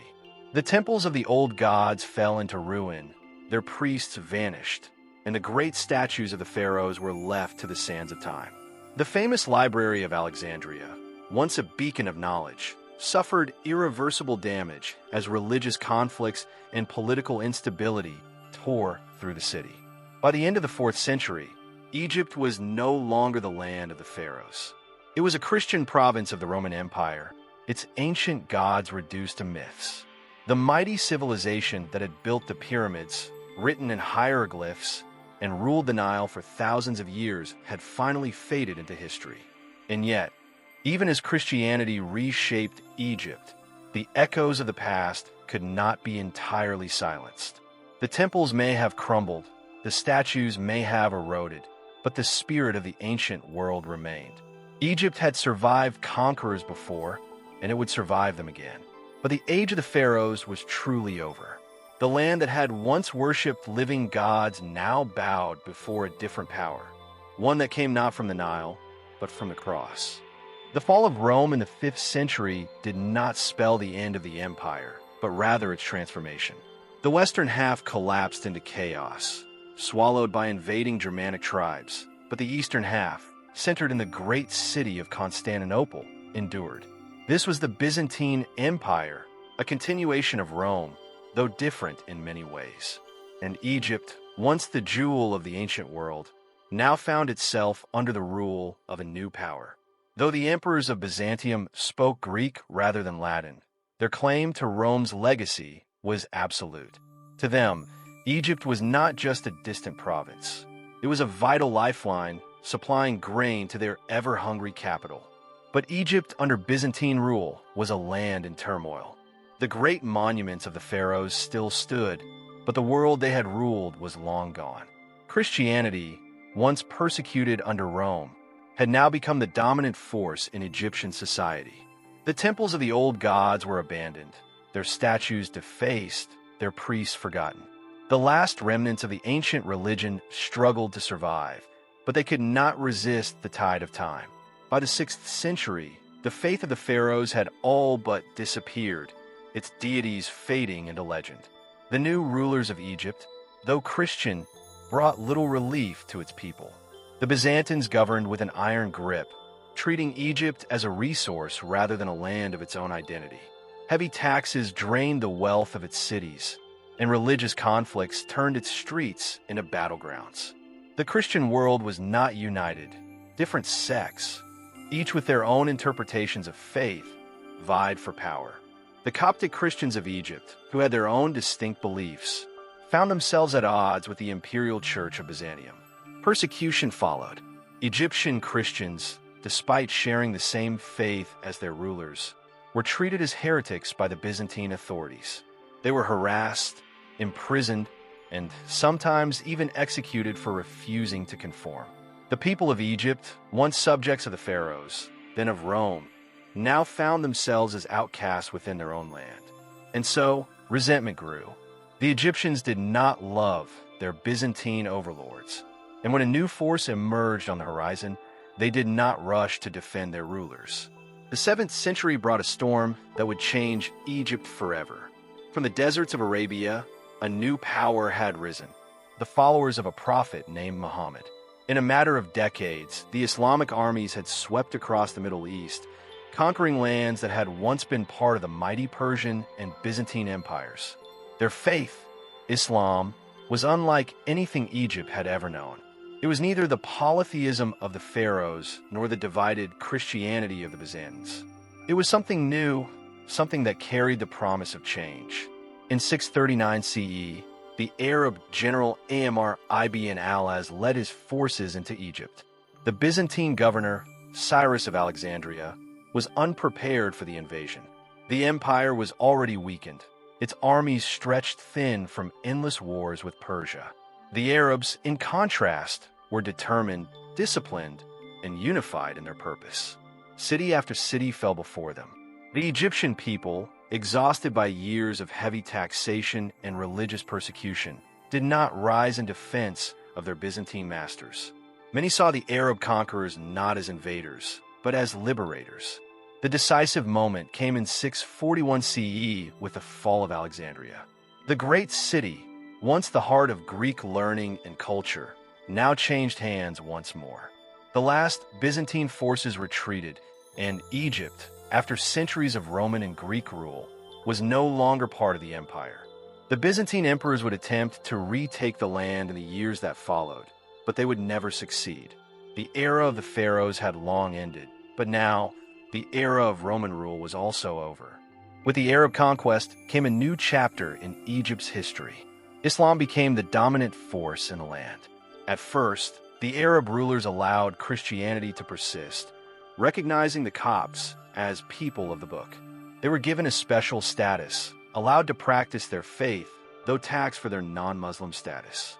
Over time, however, Islam spread throughout the population. Many Egyptians, tired of the divisions within Christianity and the burdens placed upon them by foreign rulers, embraced the new faith. Within a few centuries, Egypt, the land of the pharaohs and the birthplace of Christian monasticism, had become a predominantly Muslim nation.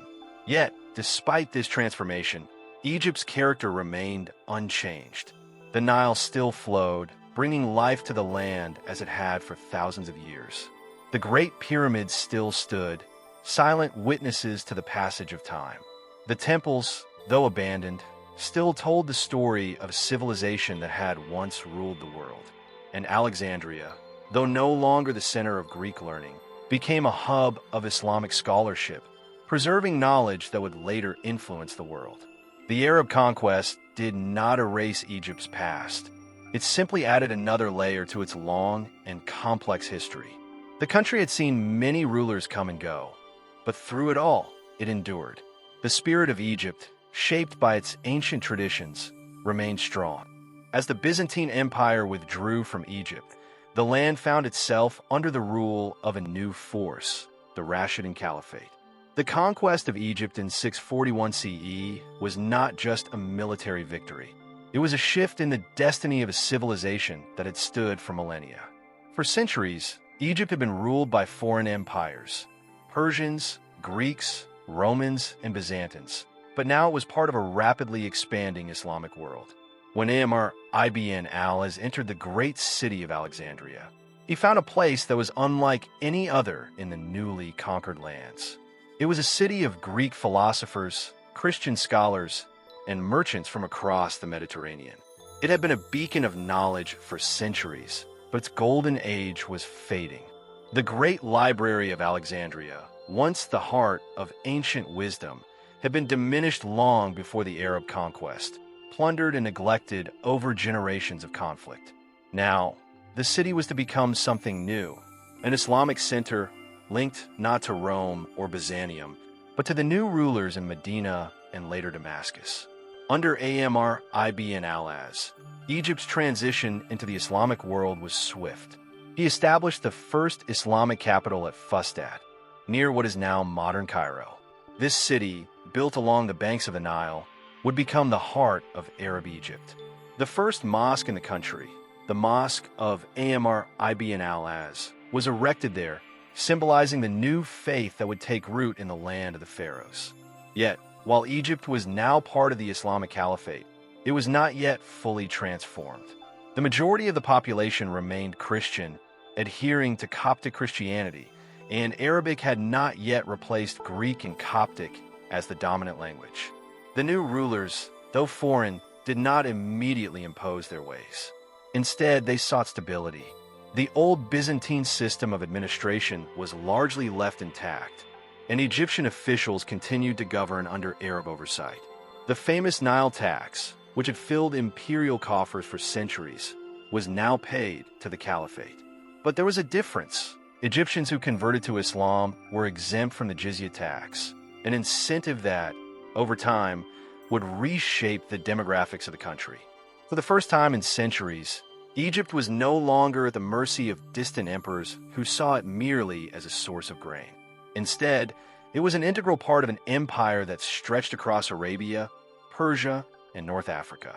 But that empire, like all before it, was not destined to last unchanged. After the assassination of Caliph Uthman in 656 CE, a civil war erupted within the Muslim world. The struggle between Ali, the Prophet Muhammad's cousin and son-in-law, and Muawiyah, the governor of Syria, led to the division of Islam into Sunni and Shia branches. Egypt, caught in the middle of this turmoil, changed hands several times.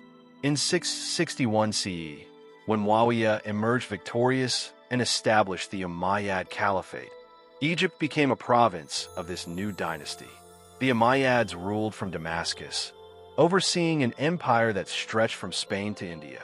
They tightened their grip on Egypt, introducing Arabic as the official language and further integrating the country into the Islamic world. The transformation was slow but irreversible. Coptic remained widely spoken, but Arabic became the language of administration, trade, and governance. Over generations, the people of Egypt, whether through conversion or adaptation, gradually became Arabiaized. Yet, the Umayyads were not destined to rule forever. In 750 CE, the Abbasid Caliphate rose to power, overthrowing the Umayyads and shifting the center of the Islamic world to Baghdad. Under Abbasid rule, Egypt remained a vital province, but its importance began to decline. No longer was it the singular source of grain for an empire, as the caliphs in Baghdad found new lands to cultivate and new regions to exploit. The Abbasid rulers placed Egypt under the control of governors who ruled in their name, but these governors often acted with increasing independence. The political landscape grew more unstable. The once powerful caliphs of Baghdad struggled to maintain control over their vast empire, and local rulers began carving out their own power. Egypt, though still nominally under Abbasid rule, became a land of shifting loyalties. The Tulunids, a dynasty of Turkish origin, seized control in the late 9th century, ruling Egypt with near autonomy. Under Ahmad ibn Tulun, Egypt experienced a period of prosperity. He built the Grand Mosque of Ibn Tulun in Fustat, one of the oldest mosques in Cairo that still stands today. His rule marked a shift. Egypt was no longer just a province. It was a power of its own. But as with all dynasties, the Tulunids fell and new rulers took their place. The Akshidids, another local dynasty, rose in the 10th century, but their rule was short-lived. Egypt had become a prize for ambitious rulers seeking to control one of the wealthiest lands in the Islamic world. Then, in 969 CE, a new force arrived from North Africa, the Fatimids. Claiming descent from the Prophet Muhammad's daughter Fatima, they brought Shia Islam to Egypt, challenging the Sunni orthodoxy of the Abbasid caliphs. The Fatimids built a new city, one that would surpass both Alexandria and Fustat in grandeur. They named it Al-Qahira, Cairo, meaning the victorious. It would become the heart of Egypt for centuries to come. Under the Fatimids, Egypt flourished. Cairo became a center of learning, trade, and culture. The University of Al-Azhar, founded in 970 CE, became one of the most prestigious institutions in the Islamic world, a place where scholars from across the empire gathered to study theology, philosophy, and science. The Fatimids ruled with wealth and ambition, extending their reach from North Africa to the Levant. But like those before them, they too would fall. The Fatimids faced internal strife, economic difficulties, and pressure from outside forces. Their rule weakened over time, and by the 12th century, a new power was rising, the Ayyubids, led by a man who would become legendary, Salah al-Din, known to the West as Saladin. Egypt, once the land of the Pharaohs, had seen empire after empire rise and fall. But through every conquest, through every change in ruler and religion, it endured. The Nile still flowed, the pyramids still stood, and the people of Egypt, whether Pharaohs, Greeks, Romans, or Arabs, continued to shape the course of history. The sun rose over the ancient land of Egypt, casting golden light upon the grand city of Cairo. The year was 1169, and Egypt was on the brink of yet another transformation. The once mighty Fatimid Caliphate, which had ruled from the opulent palaces of Cairo for over 2 centuries, was now weak, its influence crumbling under internal strife and external threats. The kingdom that had once stood as a beacon of Shia Islam was now fractured, vulnerable to the shifting tides of power that shaped the medieval Islamic world. And in these uncertain times, one man would rise to reshape Egypt's fate, Yusuf ibn Ayyub, better known to history as Saladin. Saladin was born in 1137 in Tikrit, in what is now modern-day Iraq. He was of Kurdish descent, the son of a respected military officer who served the great rulers of the time. From an early age, Saladin was immersed in the ways of war, politics, and strategy. As a young man, he served under his uncle, Shirkuh, a general in the army of the powerful Zengid ruler, Nur al-Din.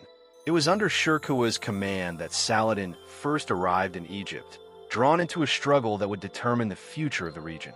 By the late 12th century, Egypt had become the battleground for 2 great forces: the Sunni Muslim rulers of Syria, led by Nur al-Din, and the Christian crusaders who had carved out their own kingdoms in the Levant. The Fatimid Caliphate, weakened and desperate, found itself caught between these 2 forces. Though the Fatimid rulers sought to maintain their independence, their weakness was apparent to both allies and enemies alike. When the Crusaders attempted to take control of Egypt in 1168, the Fatimids, unable to defend themselves, called upon Nur al-Din for help. The Syrian ruler answered, sending Shirkuh and his young lieutenant, Saladin, to Cairo. The campaign was swift and brutal. Shirkuh, a seasoned warrior, led his forces into Egypt and quickly drove out the Crusaders. But his victory was short-lived. Within months, he died suddenly, leaving a power vacuum in the land he had just secured. It was then that Saladin, at the young age of 31, was appointed vizier of Egypt. At first, many doubted him. He was young, foreign, and had no direct connection to the Fatimid court. But Saladin was not just a warrior. He was a strategist, a diplomat, and above all, a man with a vision. He understood that Egypt's survival depended on unity, and he set about consolidating his rule. Though he technically served under the Fatimid Caliph, Saladin began dismantling their influence piece by piece. He replaced Shia officials with Sunni administrators, secured alliances with the local nobility, and built up his military forces. In 1171, when the last Fatimid Caliph, Al-Adid, died, Saladin formally abolished the Fatimid Caliphate, declaring Egypt a Sunni state once more and aligning it with Nur al-Din's empire. Now, Saladin was the undisputed ruler of Egypt, but his ambitions extended beyond its borders. The Crusaders still controlled Jerusalem, a holy city that held immense significance for Muslims, Christians, and Jews alike. Since the First Crusade, nearly a century earlier, European knights had established the Kingdom of Jerusalem, ruling the land with an iron grip. For Saladin, reclaiming the city was not just a political necessity, it was a divine mission. Over the next decade, Saladin worked tirelessly to strengthen his forces. He expanded Egypt's army, improved its fortifications, and secured alliances across the Muslim world. In 1174, following the death of Nur al-Din, Saladin marched into Syria, taking control of Damascus and uniting the fractured Muslim states under his rule. By the 1180s, he had built a vast empire stretching from Egypt to Mesopotamia, and he was ready to confront the Crusaders. The conflict came to a head in 1187 at the Battle of Hattin. The Crusader army, led by King Guy of Jerusalem, marched out to meet Saladin's forces near the Sea of Galilee. The Christians, confident in their knights' superiority, expected an easy victory. But Saladin, a master tactician, lured them into a devastating trap. His forces set fire to the dry grasslands, cutting off the Crusaders' access to water and exhausting their troops under the scorching sun. When the final battle came, Saladin's army overwhelmed them, crushing the Crusaders in one of the most decisive defeats of the era. With the Crusaders broken, path to Jerusalem was open. On October 2nd, 1187, Saladin's forces entered the Holy City. Unlike the European conquerors who had slaughtered its Muslim and Jewish inhabitants nearly a century earlier, Saladin showed mercy. He allowed Christians to leave peacefully, permitted Jews to return, and ensured that the city's sacred sites were protected. His chivalry and sense of justice won him admiration even among his enemies, solidifying his reputation as one of history's greatest leaders. But the war was far from over. News of Jerusalem's fall sent shockwaves through Europe, triggering the Third Crusade. Led by some of the most formidable rulers of the time, Richard the Lionheart of England, Philip II of France, and Frederick Barbarossa of the Holy Roman Empire, the Crusaders launched a massive campaign to reclaim the city. What followed was one of the most legendary rivalries in history, Saladin versus Richard the Lionheart. The two men were evenly matched. Richard was a brilliant military commander, leading daring attacks that recaptured key cities such as Acre and Jaffa. Saladin, ever the strategist, used guerrilla tactics to wear down the Crusaders and prevent them from advancing on Jerusalem. For years, they fought a grueling war of attrition, neither side able to fully defeat the other. Despite their enmity, Saladin and Richard developed a mutual respect. Richard, impressed by Saladin's honor and leadership, once fell ill during battle, and Saladin personally sent him medicine and fresh fruit. In the end, both leaders recognized that a decisive victory was unlikely. In 1192, they signed the Treaty of Jaffa, which allowed the Crusaders to keep control of the coastal cities while granting Muslim rule over Jerusalem. Christian pilgrims were permitted to visit the holy sites freely, and for a time, peace was restored. Saladin returned to Damascus, his body weary from years of battle. In 1193, at the age of 55, he fell ill and died. Unlike many rulers, he left behind no vast personal fortune. He had given most of his wealth to the poor and to charitable causes. His legacy, however, endured. In the centuries that followed, Saladin became a symbol of resistance, justice, and unity, celebrated not only in the Islamic world, but even among his former enemies. Egypt, the land he had once saved from decline, remained a powerful center of Islamic civilization. Though new rulers would come and go, the institutions Saladin built endured, shaping the future of the region for generations. His empire eventually fell to the Mamluks, but his name lived on, forever tied to the great struggle between East and West, faith and empire, war and diplomacy. The sun hung low over the Nile, casting a golden hue across Cairo's grand mosques and towering minarets. The streets bustled with merchants, scholars, and warriors, all moving through a city that had become the heart of the Islamic world. But beneath this vibrant surface, a transformation was taking place, one that would shape the destiny of Egypt for centuries to come.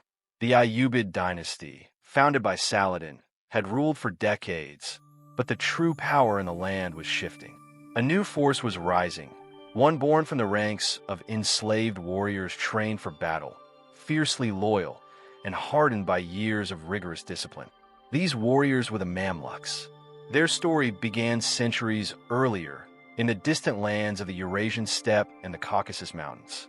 The Mamluks were originally young boys, captured or purchased as slaves from the Turkic, Circassian, and Mongol regions.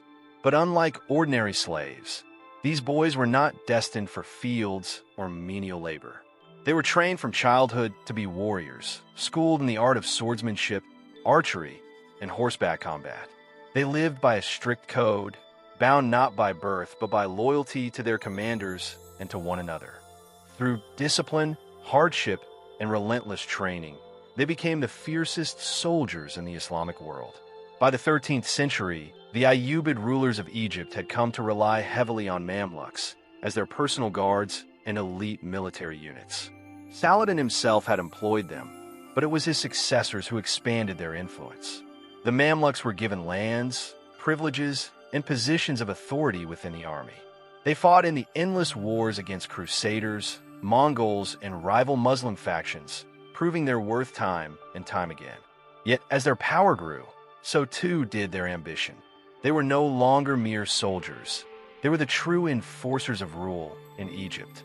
In 1249, the balance of power shifted dramatically. The Ayyubid Sultan As-Salih Ayyub, a ruler known for his reliance on Mamluk forces, died while defending Egypt from the Seventh Crusade, led by King Louis IX of France. His death left a power vacuum that the Mamluks swiftly filled. With the Crusaders pressing on Cairo, the Mamluks, led by their commander, Baibars, launched a counterattack. They captured Louis IX and crushed his army, proving that they were more than just elite warriors. They were the defenders of Egypt itself. But their ambitions did not end there. The Ayyubid dynasty was weakening, fractured by internal rivalries and political instability. The Mamluks saw an opportunity. In 1250, they staged a coup, assassinating the reigning Ayyubid Sultan and seizing control of Egypt. The Ayyubid dynasty, once the pride of Saladin, had come to an end. In its place, a new era had begun, the Mamluk Sultanate. The rise of the Mamluks was unlike anything the world had seen before. They were not a hereditary dynasty, nor were they bound by family bloodlines. Instead, they ruled through sheer strength and military prowess. Every new ruler had to earn his place through power, skill, and the loyalty of his fellow warriors. It was a system that ensured only the strongest and most capable could lead, creating a government that was both brutal and incredibly resilient. The early years of Mamluk rule were defined by one of the greatest threats the Islamic world had ever faced, the Mongols. The Mongol Empire, led by Genghis Khan and later his grandson Hulagu Khan, had swept across Asia, destroying entire civilizations in its path. In 1258, the Mongols sacked Baghdad, the great capital of the Abbasid Caliphate, massacring its inhabitants and burning its libraries. It seemed as though nothing could stop their relentless advance. But the Mamluks were different. They had spent their lives training for war, and they understood that this was not just a battle for Egypt. It was a battle for the survival of the Muslim world. When the Mongols advanced into Syria, the Mamluks, led by their brilliant general Qutuz, prepared to make a stand. The two forces met in 1260 at the Battle of Ain Jalut. It was a clash of empires, the unstoppable Mongol horde against the disciplined, battle-hardened Mamluks. But the Mamluks had an advantage. Their cavalry was swift, their archers deadly, and their tactics precise. Using hit-and-run attacks, ambushes, and psychological warfare, they lured the Mongols into a trap. The Mongols, for the first time in their expansion, faced an enemy that would not break. The Mamluks shattered the Mongol army, delivering a decisive victory that stunned the world. It was the first major defeat of the Mongols and the beginning of their retreat from the Middle East. With their victory, the Mamluks secured their rule and established themselves as the protectors of Islam. Cairo became the new cultural and political center of the Islamic world. The Mamluks invited the surviving Abbasid family to settle in Egypt, installing a symbolic caliph under their protection. Though the Abbasids no longer held real power, their presence in Cairo legitimized the Mamluks as the true rulers of the Muslim world. Under Mamluk rule, Egypt flourished. The sultans built grand mosques, palaces, and madrasas, turning Cairo into one of the most magnificent cities of its time. Trade routes from Africa, Asia, and Europe converged in Egypt, filling its markets with spices, silk, and gold. Scholars and artisans thrived under Mamluk patronage, producing some of the greatest works of Islamic art and literature. But the Mamluks' unique system of governance also carried the seeds of its own instability. Since power was not passed down through hereditary succession, every new sultan had to fight for control. Rival factions formed within the military elite, leading to frequent assassinations, betrayals, and civil wars. The very strength of their system, the idea that only the most capable warriors should rule, also made their leadership dangerously unpredictable. Despite this internal turmoil, the Mamluks remained a dominant force for over 2 centuries. They continued to repel Crusader invasions, crushed Mongol incursions, and maintained Egypt's position as the gateway between East and West. But their greatest challenge would come not from foreign invaders, but from within, a challenge that, centuries later, would lead to their downfall. For now, however, the Mamluks stood as the undisputed rulers of Egypt, warriors who had risen from slavery to shape the destiny of a kingdom. Their legacy, one of resilience, military brilliance, and unshakable loyalty, would endure for generations. The land of the Pharaohs had seen many rulers, but none quite like the Mamluks. The empire of the Mamluks had stood for centuries, a bastion of power in the heart of the Islamic world. From the golden mosques of Cairo to the bustling ports along the Red Sea, their rule had shaped Egypt and the surrounding regions in ways that would echo through time. But no empire remains unchallenged forever. The same system that had once made the Mamluks strong, where only the most capable warriors could rise to power, was now tearing them apart. In the shadows of their mighty citadels, a new force was emerging from the north, one that would change the course of history. It had begun slowly, almost imperceptibly, like a distant storm forming on the horizon. By the late 15th century, the Mamluks still commanded one of the most powerful military forces in the world. Their cavalry was legendary, their warriors trained from childhood in the art of war. But while they focused on maintaining their dominance, an empire far to the north had been growing stronger. The Ottomans, once a small principality in Anatolia, had expanded into a vast and disciplined empire under the leadership of Sultan Mehmed II, the conqueror of Constantinople. The Ottoman rise was unlike anything the world had seen before. Unlike the Mamluks, who ruled through warrior elites and constant internal struggles for power, the Ottomans had established a structured system of government. Their military was no longer just composed of skilled cavalry, but also of well-organized infantry and, most importantly, gunpowder weapons. The Mamluks, proud of their centuries-old traditions, saw no need to modernize their armies. They relied on their speed and skill in close combat, believing that swords and lances were enough to hold the empire together. But the world was changing. As the 16th century dawned, tensions between the two empires escalated.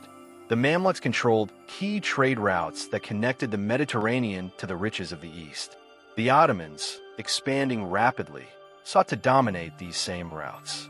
The struggle was not just about territory. It was about control of commerce, the flow of goods, and ultimately, the fate of the Islamic world. The breaking point came in 1516. Sultan Selim I, known as Selim the Grim, had already proven his ruthlessness in battle. He had defeated the powerful Safavid Empire of Persia and now turned his attention toward the Mamluks. Determined to end their rule once and for all, he launched an invasion of Syria, the first step toward taking Egypt. The Mamluks, proud and unyielding, met the Ottomans on the battlefield at Marj Dabik, near Aleppo. It was a clash of two great military traditions: the Mamluks, fierce horsemen wielding curved swords, against the disciplined Ottoman janissaries, armed with muskets and cannons.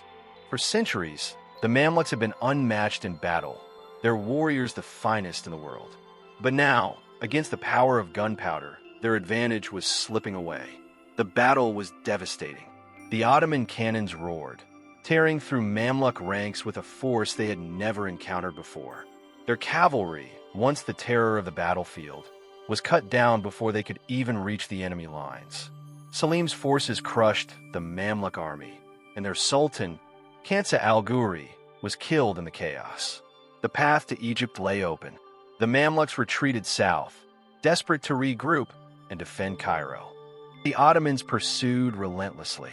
The final blow came in 1517 at the Battle of Rodania, just outside the walls of the Mamluk capital. The city, once the jewel of the Islamic world, now stood vulnerable before the might of the Ottoman Empire. Sultan Tumen Bey, the last ruler of the Mamluks, led a final, desperate resistance. He and his warriors fought with unmatched bravery, but they were outgunned, outnumbered, and facing an enemy that had adapted to the modern age. Cairo fell. The Ottomans swept through the city, seizing the vast treasures of the Mamluks and bringing an end to their rule. Tumen Bey, refusing to surrender, continued to resist, leading guerrilla attacks against the invaders. But the struggle was futile. Betrayed by his own allies, he was captured and brought before Selim I. The Ottoman Sultan, wanting to send a clear message, had him publicly executed, hanging him at the city gates as a warning to all who might resist. With the fall of Cairo, the Mamluk Sultanate was no more. Egypt, once an independent power, was now part of the Ottoman Empire. The Mamluks, however, were not entirely erased. Selim understood that these warriors, though defeated, were still valuable.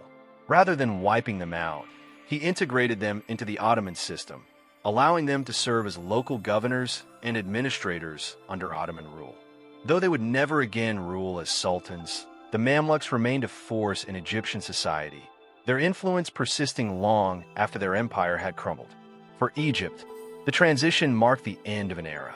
The land of the Pharaohs, once ruled by warrior slaves who had risen to power through sheer strength and skill, was now under the control of an empire that spanned 3 continents.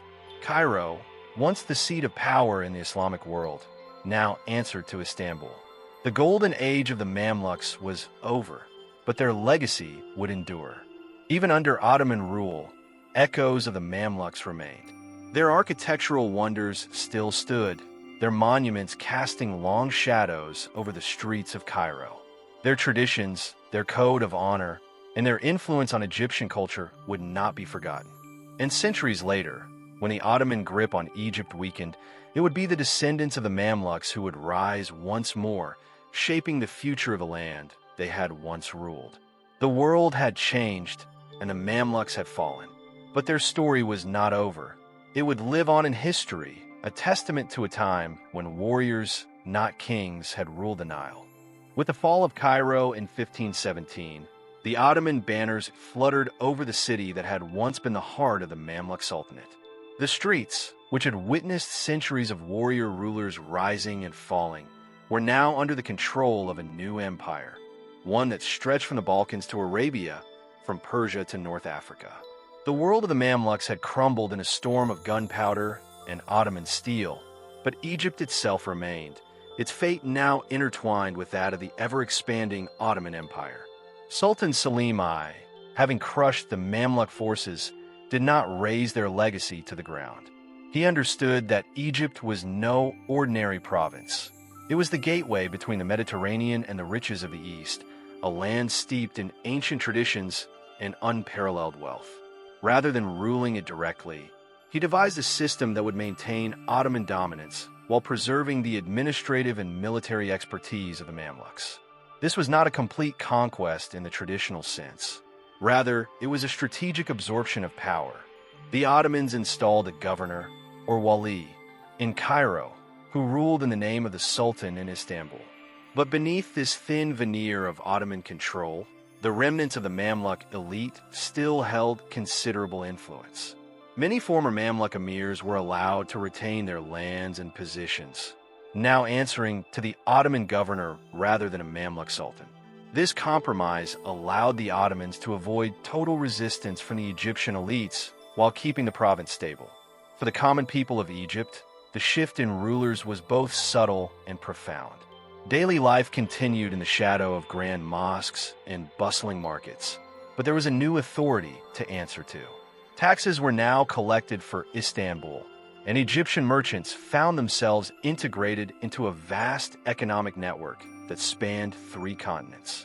Yet the Mamluks remained a constant presence, their traditions deeply ingrained in Egyptian society. The very soldiers who had once fought against the Ottomans now served as provincial leaders, ensuring that even in defeat, the spirit of the Mamluks endured. Throughout the 16th and 17th centuries, Egypt became a crucial part of the Ottoman Empire, but it was never just another province. Its wealth, derived from its fertile lands, its strategic position on trade routes, and the vast revenues of pilgrimage routes to Mecca and Medina, made it one of the most valuable regions under Ottoman rule.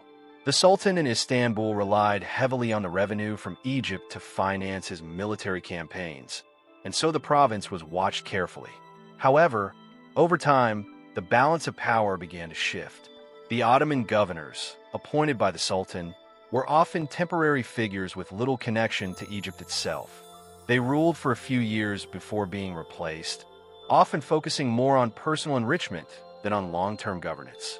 Meanwhile, the Mamluks, though stripped of their title as sultans, remained deeply entrenched in the military and economic structures of Egypt.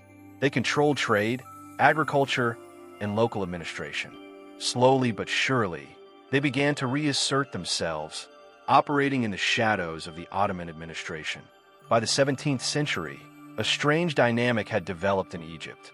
On paper, the Ottoman Sultan was the supreme authority, and his governor was the official ruler of the province. But in reality, power had shifted back into the hands of the Mamluks. They controlled the tax farms, they led the local militias, and they dictated the flow of wealth. The Ottomans, struggling to maintain order across their vast empire, allowed this arrangement to continue as long as taxes were paid and stability was maintained. This period saw a resurgence of Mamluk influence, but it was no longer the centralized rule of a sultan. Instead, Egypt was governed by a fractured and competitive network of Mamluk factions, each vying for dominance. Rivalries between powerful beys, Mamluk leaders who commanded military forces and controlled taxation, often led to internal conflicts. Cairo became a city of power struggles, where assassinations and betrayals were common. Despite the instability among the elites, Egypt prospered. Its economy thrived on trade, with caravans carrying goods from India and Arabia passing through its ports. The agricultural wealth of the Nile continued to sustain its people, and the great cities of Cairo and Alexandria remained centers of learning and commerce. Yet, the Ottomans grew increasingly wary of the growing power of the Mamluks. Throughout the 18th century, tensions escalated between the Ottoman-appointed governors and the Mamluk beys, leading to open conflicts. The sultans in Istanbul, distracted by wars in Europe and internal struggles, could do little to reassert direct control. The Mamluks, sensing their opportunity, continued to govern Egypt as though it were their own domain. By the late 18th century, the power of the Ottomans in Egypt had become largely symbolic. The Mamluks ruled in all but name, their beys dividing the land among themselves, collecting taxes, and maintaining private armies. But just as they had once underestimated the rise of the Ottomans, they now failed to see the storm that was gathering beyond their borders. To the west, a new force was rising, one that would challenge not only the Mamluks, but the entire structure of Ottoman rule itself. A young general from France, hungry for conquest and glory, had set his sights on Egypt. His name was Napoleon Bonaparte, and his arrival in 1798 would bring about the most dramatic shift in Egyptian history since the fall of the Mamluks. The land of the Pharaohs was once again on the precipice of change. The Mamluks, who had clawed their way back to power despite Ottoman rule, would now face a challenge unlike any before. Gunpowder had defeated them once. Now, the cannons of a European empire would test their strength again. As the final years of the 18th century approached, Egypt stood as a land caught in a strange political limbo. It was still nominally under Ottoman rule, but in reality, the Mamluks had carved out a system where they held true power. Their beys ruled the land, controlled the economy, and maintained their own military forces, engaging in internal power struggles while keeping the fragile peace that allowed Egypt to remain prosperous. But far beyond the Nile, events were unfolding that would bring war and upheaval to their doorstep. In Europe, the French Revolution had transformed France into a republic, setting off a series of wars that spread chaos across the continent. Among the generals who rose to prominence in these conflicts was a young, ambitious man named Napoleon Bonaparte. Having secured victories in Italy and demonstrated his brilliance on the battlefield, Napoleon sought greater conquests. His eyes turned toward Egypt, a land rich in history, strategically positioned between Europe and the East, and still a crucial gateway for trade between the Mediterranean and the Indian Ocean. Napoleon's interest in Egypt was twofold. Militarily, he aimed to strike a blow against the British, who relied on trade routes through the region to maintain their empire in India. By seizing Egypt, he hoped to disrupt British dominance in the East. But beyond strategy, Napoleon was drawn to Egypt for its mystique, its ruins, and its legacy of ancient civilizations. He envisioned himself as a new Alexander the Great, carving out an empire in the East that would immortalize his name in history. In the summer of 1798, Napoleon set sail with a vast fleet, carrying over 30,000 soldiers, hundreds of scientists, engineers, and scholars, in a determination to reshape Egypt in his own image. His fleet arrived near Alexandria in early July, and on July 1st, he and his army landed on Egyptian soil. The conquest of Egypt had begun. At the time, the ruling Mamluk beys, Murad Bey and Ibrahim Bey, were locked in their own struggles, consumed by their endless rivalries. Though they commanded a powerful cavalry, their forces were still structured in the old ways, based on speed and swordsmanship, rather than the disciplined formations and artillery firepower of European armies. The Mamluks, despite their centuries of resilience, were about to face a military force unlike anything they had ever encountered. Napoleon's first move was swift. He marched toward Alexandria, overwhelming the city's defenders in a matter of hours. The French soldiers, battle-hardened from their campaigns in Europe, met little resistance. The city fell, and from there, Napoleon wasted no time in advancing toward Cairo. He knew that in order to control Egypt, he had to break the power of the Mamluks decisively. The march through the desert was brutal. Napoleon's men faced scorching heat, scarce water supplies, and an unfamiliar land, yet their discipline held firm. Meanwhile, the Mamluks prepared for battle. They gathered their forces near the pyramids of Giza, assembling a massive cavalry that had long been the terror of any who opposed them. Murad Bey, one of the leading Mamluk rulers, was confident that his warriors would crush the French invaders. On July 21st, 1798, the armies met in what would be known as the Battle of the Pyramids, one of the most decisive engagements in Egyptian history. The Mamluks, mounted on their powerful Arabian horses, charged with full force, their swords flashing under the sun. But Napoleon, ever the strategist, had prepared for this moment. He ordered his men to form large, immovable infantry squares, formations designed to withstand cavalry attacks. Each square had lines of soldiers facing outward, bayonets fixed, and cannons positioned at the corners. When the Mamluks charged, they were met with a storm of musket fire and artillery blasts. The sheer force of the French firepower shattered the once feared cavalry. The Mamluks, who had relied on speed and individual combat for centuries, were utterly unprepared for the disciplined fire of Napoleon's forces. As the dust settled, the battlefield was littered with the bodies of Mamluk warriors and their fallen horses. The French had lost only a few dozen men, while thousands of Mamluks lay dead. The once mighty rulers of Egypt had been dealt a crushing blow, their military dominance destroyed in a single day. Napoleon, standing before the pyramids, is said to have turned to his soldiers and declared, "From the heights of these pyramids, 40 centuries looked down upon you." With the Mamluks defeated, Napoleon marched into Cairo, taking control of the city with little resistance. He declared himself not as a conqueror, but as a liberator, claiming that he had come to free the Egyptian people from the tyranny of the Mamluks. He issued proclamations in Arabic, portraying himself as a friend of Islam, even suggesting that he believed in the teachings of the Prophet Muhammad. These efforts were met with skepticism by the Egyptians, who viewed the French as foreign occupiers rather than allies. Despite his military success, Napoleon faced immediate challenges in ruling Egypt. The French were not welcomed as liberators, and the local population resented their presence.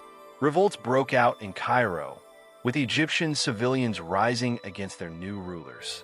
In response, Napoleon unleashed brutal crackdowns, crushing the uprisings with ruthless efficiency. Mosques were raided, and rebels were executed in public squares.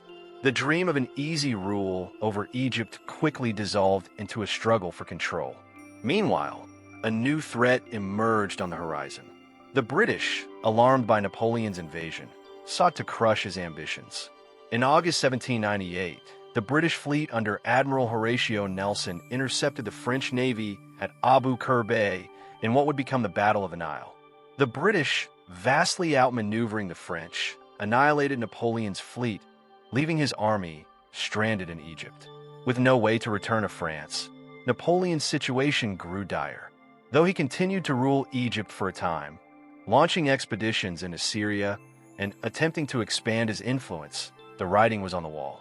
The Mamluks, despite their defeat, had not been completely eradicated. They continued to resist, launching guerrilla attacks on French positions. Meanwhile, the Ottomans, supported by the British, began planning to retake Egypt. Sensing that his time in Egypt was coming to an end, Napoleon made a fateful decision.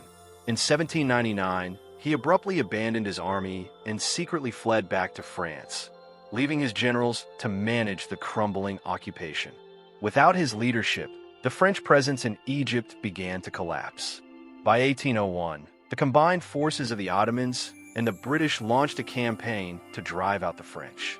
The remnants of Napoleon's army, exhausted and outnumbered, surrendered. The French occupation of Egypt had lasted only 3 years, but its impact was profound. The Mamluks, though weakened, attempted to reclaim their power, but they would never fully regain their former dominance. The Ottoman Empire reasserted its control over Egypt, appointing new governors, but the balance of power had shifted forever. More importantly, Napoleon's invasion had ignited a new era in Egypt's history. It had exposed Egypt to modern European military tactics, governance, and technology. The discovery of the Rosetta Stone by French scholars during the campaign would eventually lead to the deciphering of ancient Egyptian hieroglyphs, unlocking the secrets of a civilization lost to time. Though Napoleon had come and gone, Egypt would never be the same. The Mamluks' reign was effectively over, and a new power was on the horizon, one that would reshape Egypt's future. A man named Muhammad Ali Pasha, an ambitious Ottoman officer, was watching these events unfold. He saw the chaos, the opportunities, and the possibility of forging a new path for Egypt, one that would see it rise once again as a dominant power in the region. As the dawn of the 19th century arrived, Egypt stood at a crossroads. The Mamluks, once the dominant force ruling over the land, had been shattered by Napoleon's invasion and the subsequent occupation by the French. Though they had attempted to reclaim their position after the French departure, their power was a mere shadow of its former self.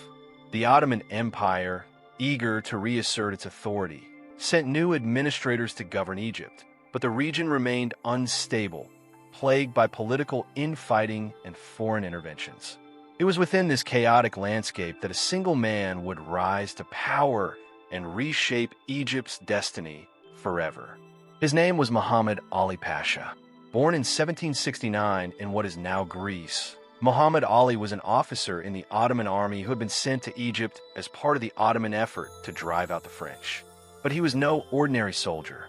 He was ambitious, cunning, and had a keen understanding of power. He saw Egypt not as a mere province of the Ottoman Empire, but as a land ripe for transformation, an opportunity to create something entirely new. When the French finally withdrew from Egypt in 1801, the country was left in a state of near anarchy. The Mamluks, desperate to reclaim their lost dominance, engaged in bloody battles with the remaining Ottoman forces. The British, who had helped expel the French, had their own ambitions for Egypt, seeking to maintain influence over the region.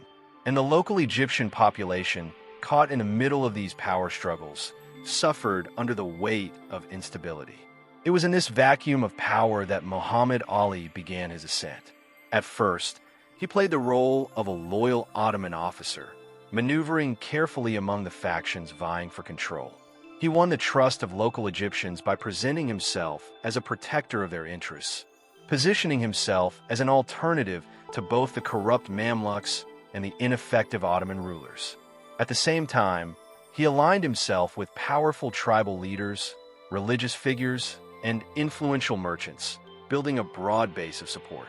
Over the next few years, Muhammad Ali skillfully outmaneuvered his rivals, using diplomacy, military strength, and calculated deception. He played the Mamluks against the Ottomans, ensuring that neither faction could consolidate power. Meanwhile, he slowly built up his own private military force, training soldiers loyal to him rather than to the Ottoman Sultan. In 1805, his patience paid off. The local Egyptian population, weary of instability and taxation imposed by the Ottoman governor, revolted.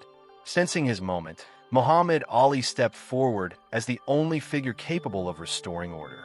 The people, along with the influential sheikhs of Al-Azhar Mosque, petitioned the Ottoman Sultan to appoint him as the new wali, or governor, of Egypt. The Sultan, seeing no better option, reluctantly agreed.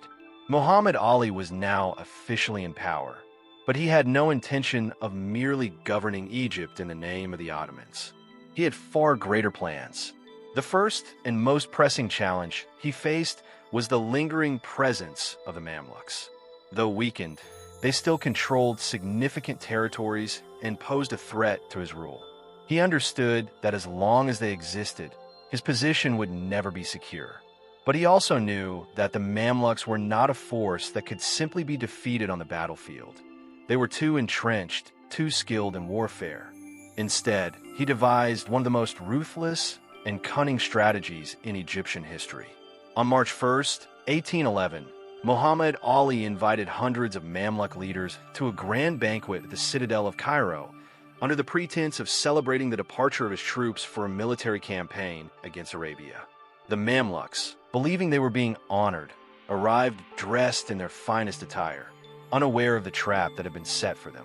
As the celebration reached its height, the doors of the citadel were suddenly slammed shut. Soldiers loyal to Muhammad Ali emerged from the shadows, armed with muskets and swords. What followed was a massacre. The Mamluks, trapped within the walls, were slaughtered one by one. Some attempted to flee, only to be cut down in the narrow passageways. By the end of the night, hundreds of Mamluk leaders lay dead. Those who managed to escape were hunted down in the days that followed. It was the complete and utter annihilation of the Mamluk elite, an event that would be remembered in Egyptian history as the massacre at the citadel. With the Mamluks eliminated, Muhammad Ali now had total control over Egypt. But securing power was only the first step. His true ambition was to transform Egypt into a modern state, independent of Ottoman rule, with a strong military, a thriving economy, and a centralized government. He wasted no time in initiating sweeping reforms. One of his first moves was to modernize the Egyptian military. He understood that in order to maintain his rule and expand his influence, he needed a disciplined, well-trained army capable of standing against European powers. To achieve this, he sought the expertise of European officers, particularly the French, who had demonstrated their military superiority during Napoleon's invasion.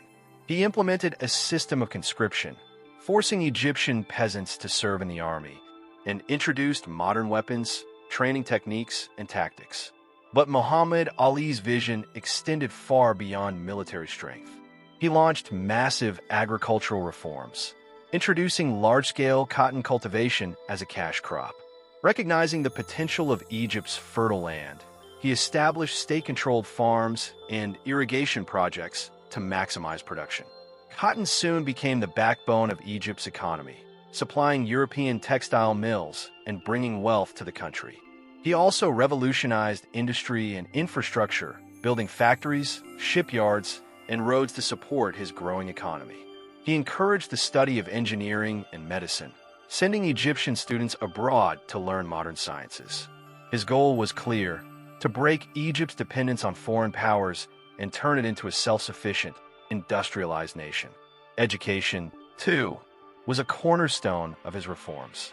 Muhammad Ali established new schools across Egypt, focusing on military training, engineering, and administration. He recognized that in order to modernize Egypt, he needed a new class of educated elites who could implement his policies effectively. Despite these successes, his ambition eventually led him into direct conflict with the Ottoman Empire. He sought to expand his control beyond Egypt, launching military campaigns into Sudan, Arabia, and Syria. His forces, led by his son Ibrahim Pasha, won a series of stunning victories against Ottoman armies, at one point even threatening to march on Istanbul itself. The Ottomans, realizing they could not defeat him alone, turned to the European powers for assistance. The British, fearing that a strong and independent Egypt could threaten their interests in the region, intervened. Under international pressure, Muhammad Ali was forced to halt his expansion and recognize Ottoman suzerainty, though he secured the hereditary rule of Egypt for his family, a concession that effectively made Egypt an autonomous kingdom in all but name. By the time of his later years, Muhammad Ali had transformed Egypt from a chaotic province into a regional power. Though his campaigns against the Ottomans had ultimately been curtailed, his reforms laid the foundation for Egypt's modern state. He had built an army, an economy, and a government that would shape Egypt for generations to come. But his rule was not without controversy. His relentless pursuit of power had come at a heavy cost. His forced military conscription devastated Egypt's rural population, and his monopolization of agriculture left many farmers struggling under harsh conditions. Still, despite the hardships, his legacy was undeniable.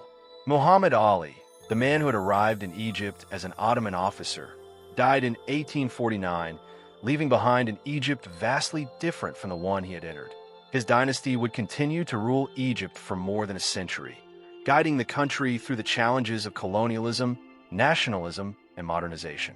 By the time Muhammad Ali Pasha passed away in 1849, Egypt had undergone a transformation unlike anything seen before. It was no longer a fractured, unstable province of the Ottoman Empire, but rather a powerful, semi-autonomous state with a modern military, thriving agriculture, and industrial ambitions. However, despite his sweeping reforms, Egypt was still technically under Ottoman rule. His successors, members of the newly established Muhammad Ali dynasty, would inherit both the progress he had made and the mounting challenges of navigating an increasingly European-dominated world. As Muhammad Ali's son, Ibrahim Pasha, had predeceased him, the throne passed to his grandson, Abbas I. Unlike his grandfather, Abbas was a far more conservative ruler. He distrusted the European influence that had shaped many of Muhammad Ali's policies and sought to reverse some of the modernizing efforts that had been put in place. He shut down schools, curtailed industrial development, and distanced Egypt from foreign advisors. Many viewed his reign as a setback for Egypt's progress, but it was short-lived. In 1854, he was mysteriously assassinated, possibly by political rivals, and the leadership of Egypt passed to his uncle, Said Pasha. Said Pasha, in contrast to Abbas, was far more open to European involvement in Egypt's affairs. He sought to renew modernization efforts and, in doing so, made a decision that would alter Egypt's destiny forever. He granted a French engineer, Ferdinand de Lesseps, permission to construct what would become one of the most strategically important waterways in the world, the Suez Canal. The canal was envisioned as a monumental engineering feat, one that would cut a direct passage between the Mediterranean Sea and the Red Sea, eliminating the need for ships to travel around the southern tip of Africa. The potential economic benefits were enormous, but the construction project also came with a price. France and Britain saw the canal as a gateway to controlling global trade routes, and their influence over Egypt's affairs began to grow significantly. Said Pasha's rule was marked by financial difficulties, and by the time he died in 1863, Egypt had accumulated significant debt. His successor, Ismail Pasha, was even more ambitious and eager to modernize Egypt on a grand scale. Under his rule, Cairo and Alexandria underwent rapid expansion, with European-style boulevards, theaters, and new infrastructure emerging across the country. He continued the industrial and military reforms started by his grandfather, Muhammad Ali, but his most defining moment came in 1869 when the Suez Canal was completed. The opening of the canal was celebrated as a triumph, and Ismail saw it as Egypt's entry into the ranks of the world's modern nations. But the reality was more complicated. The construction of the canal had come at a staggering financial cost. In an effort to fund his grand vision, Ismail had borrowed heavily from European banks. As Egypt's debts soared, Britain and France began exerting greater control over the country's finances. By the 1870s, Egypt was on the brink of bankruptcy. In 1875, facing insurmountable debts, Ismail was forced to sell Egypt's 44% stake in the Suez Canal to Britain. This move gave the British a foothold in Egypt that they would not relinquish. Soon after, under European pressure, the Caisse de la Dette Publique was established, allowing Britain and France to oversee Egypt's financial affairs directly. Ismail, frustrated by foreign interference, tried to resist, but his opposition only led to his downfall. In 1879, the Ottoman Sultan, under British and French influence, formally deposed him. His son, Tofek Pasha, was placed on the throne, a ruler far more compliant with European interests. Tofek's reign marked the beginning of an era in which Egypt, despite still being part of the Ottoman Empire in name, was increasingly controlled by European powers. Discontent among the Egyptian people grew rapidly. The economy was suffering under crushing debt payments, and the military, once the pride of Muhammad Ali's reforms, was largely sidelined by European-backed policies. The resentment culminated in 1881, when an Egyptian nationalist officer, Ahmed Urabi, led a revolt against the ruling elite and foreign influence. The Urabi revolt was a defining moment in Egypt's history. It was fueled by deep-seated anger toward the ruling class, European control, and the deteriorating conditions for ordinary Egyptians. Urabi, a charismatic and outspoken leader, called for an end to foreign dominance and for Egypt to govern itself without European interference. His movement gained widespread support among the military and the general population, leading to a full-scale uprising against the ruling government. The revolt, however, sent shockwaves through European capitals. Britain, fearing that an independent Egypt would threaten its control over the Suez Canal, intervened militarily in 1882. British forces bombarded Alexandria and launched a ground invasion, swiftly defeating Urabi's army at the Battle of Tel el-Kebir. Urabi was captured and exiled, and British troops occupied Egypt, an occupation that would last for decades. With the British now firmly in control, Egypt's status changed once again. It remained nominally under Ottoman sovereignty, with Tofek Pasha still ruling as Khedive, but in reality, all major decisions were made by the British. The country's finances, military, and administration were effectively overseen by British officials, particularly by Evelyn Baring, Lord Cromer, who acted as the real ruler of Egypt behind the scenes. Under British control, Egypt saw further infrastructure improvements, but these came at the expense of Egyptian autonomy. The British prioritized the canal security and the interests of European investors over the welfare of the Egyptian people. Cotton production was expanded to benefit British textile industries, but local farmers saw little of the wealth generated from their labor. By the early 20th century, Egypt had become a crucial part of the British Empire, even though it was still technically under Ottoman rule. The dream of Muhammad Ali's Egypt, an independent, powerful state, had been replaced by a reality in which Egypt's fate was dictated by foreign powers. The struggle for true independence would continue into the next century, with new nationalist movements emerging to challenge British rule. The Khedivate, once a symbol of modern Egyptian ambition, had become little more than a puppet government. The shadow of European influence loomed large over Egypt, setting the stage for the next phase of its history, the era of nationalism and revolution. The British occupation of Egypt in 1882 marked the beginning of a new chapter in the country's history, one dominated by foreign rule and the struggle for independence. Although Egypt remained under the nominal sovereignty of the Ottoman Empire, in reality, it was a British protectorate in all but name.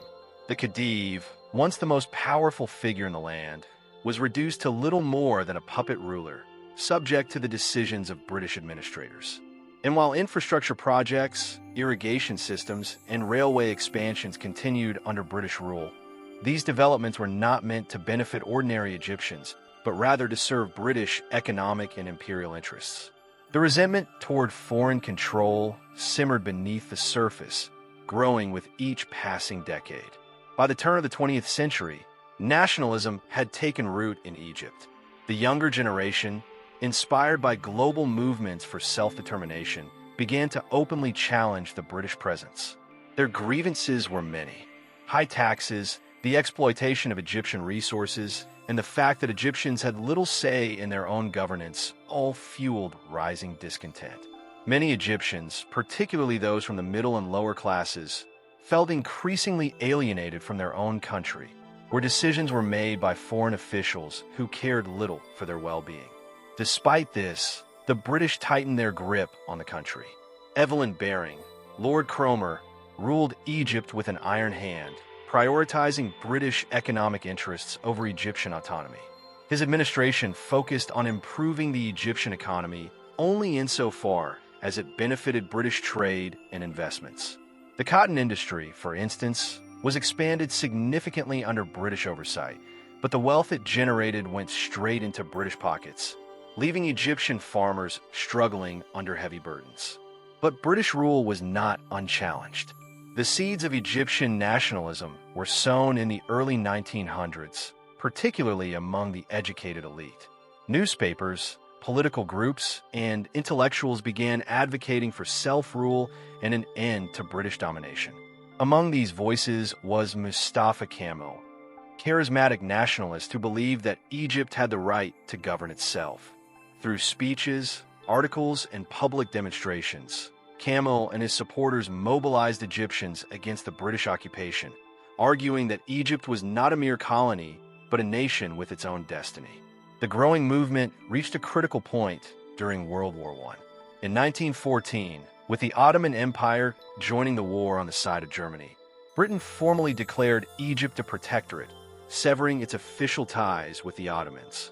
The Khedive, Abbas II, who had supported the Ottomans, was deposed and replaced by his uncle, Hussein Kamel, who was given the new title of Sultan of Egypt.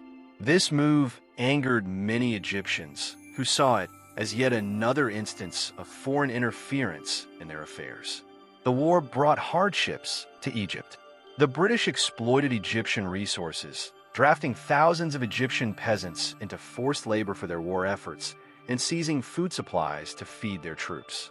Economic conditions worsened, and resentment toward the British boiled over. By the time the war ended in 1918, Egypt was on the verge of revolt. In 1919, a full-scale revolution erupted. The Egyptian Revolution of 1919, led by Saad Zaghloul and the Wafd Party, was a turning point in Egyptian history. The movement called for full independence from British rule, and protests spread across the country.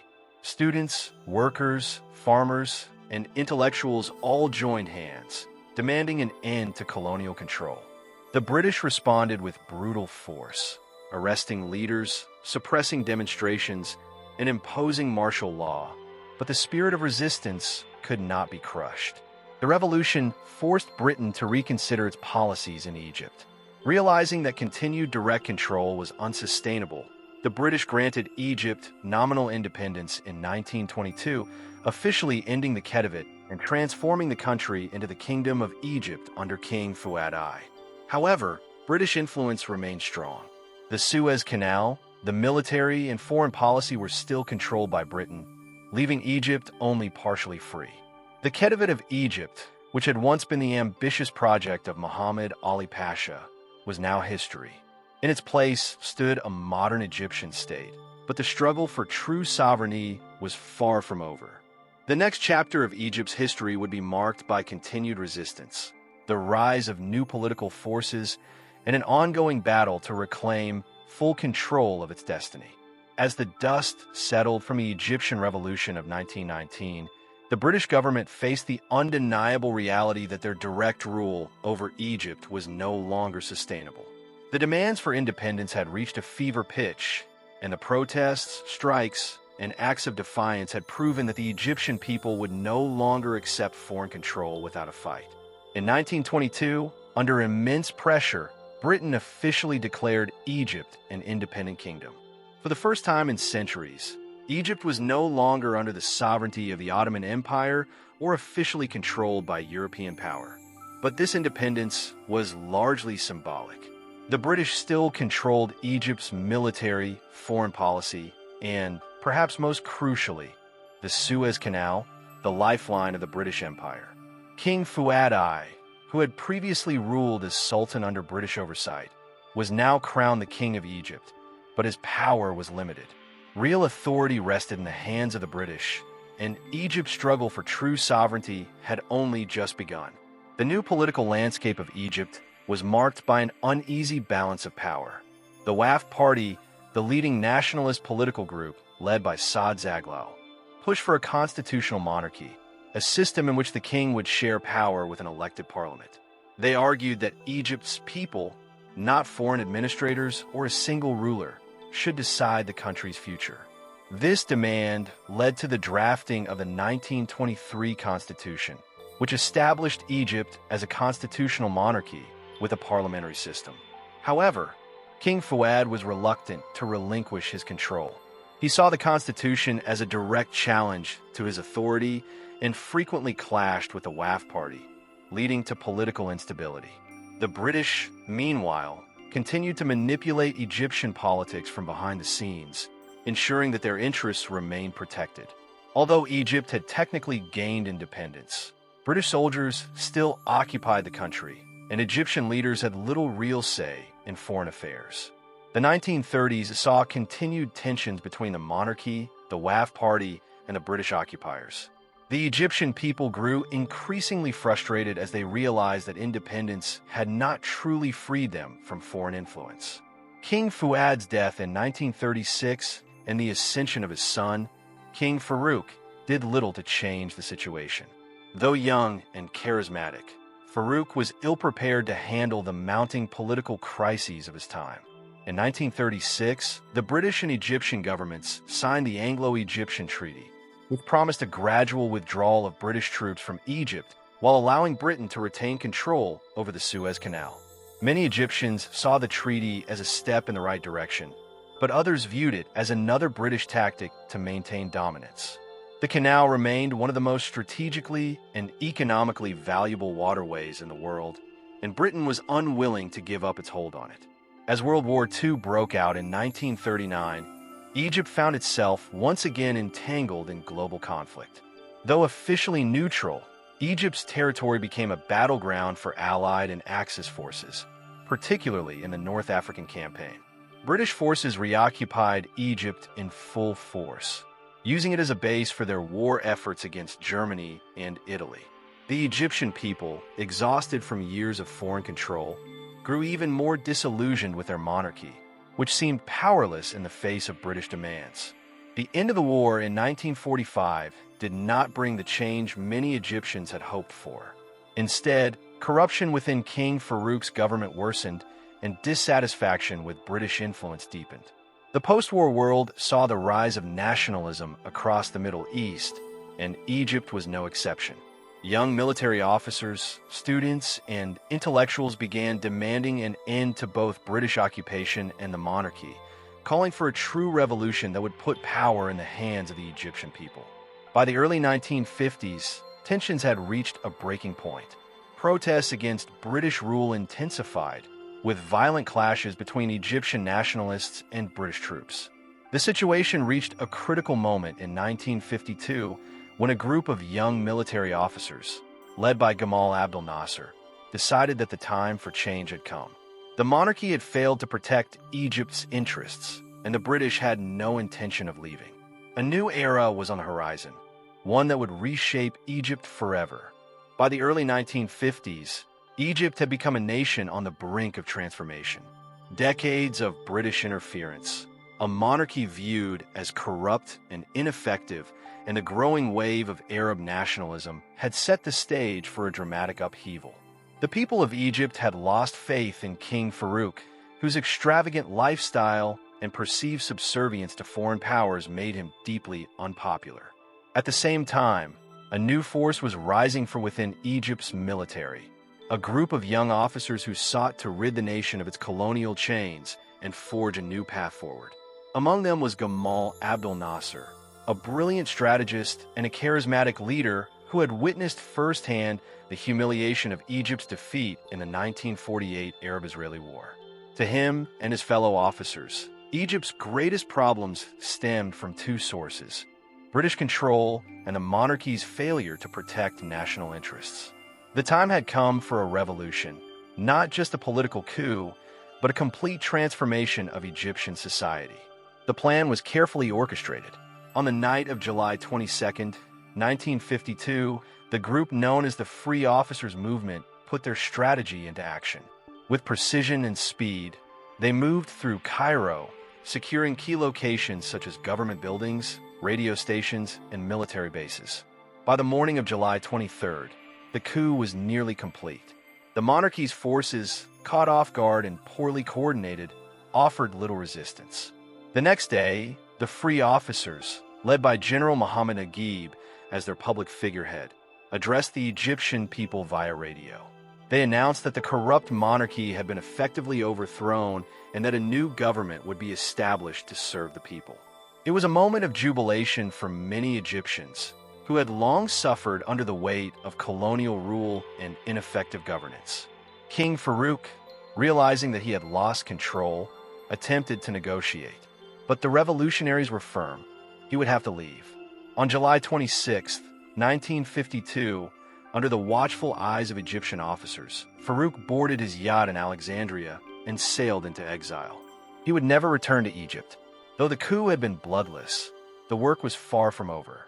The revolutionaries faced an enormous challenge: reshaping Egypt's political system while dealing with the continued presence of British forces who still controlled the Suez Canal. At first, General Muhammad Naguib was declared Egypt's new leader, but it soon became clear that the real power lay in the hands of Nasser. While Naguib favored a gradual transition to democracy, Nasser believed that only strong leadership could guide Egypt through challenges. By 1954, tensions between the two men had reached their peak. Naguib, increasingly sidelined by Nasser, was placed under house arrest, effectively removing him from power.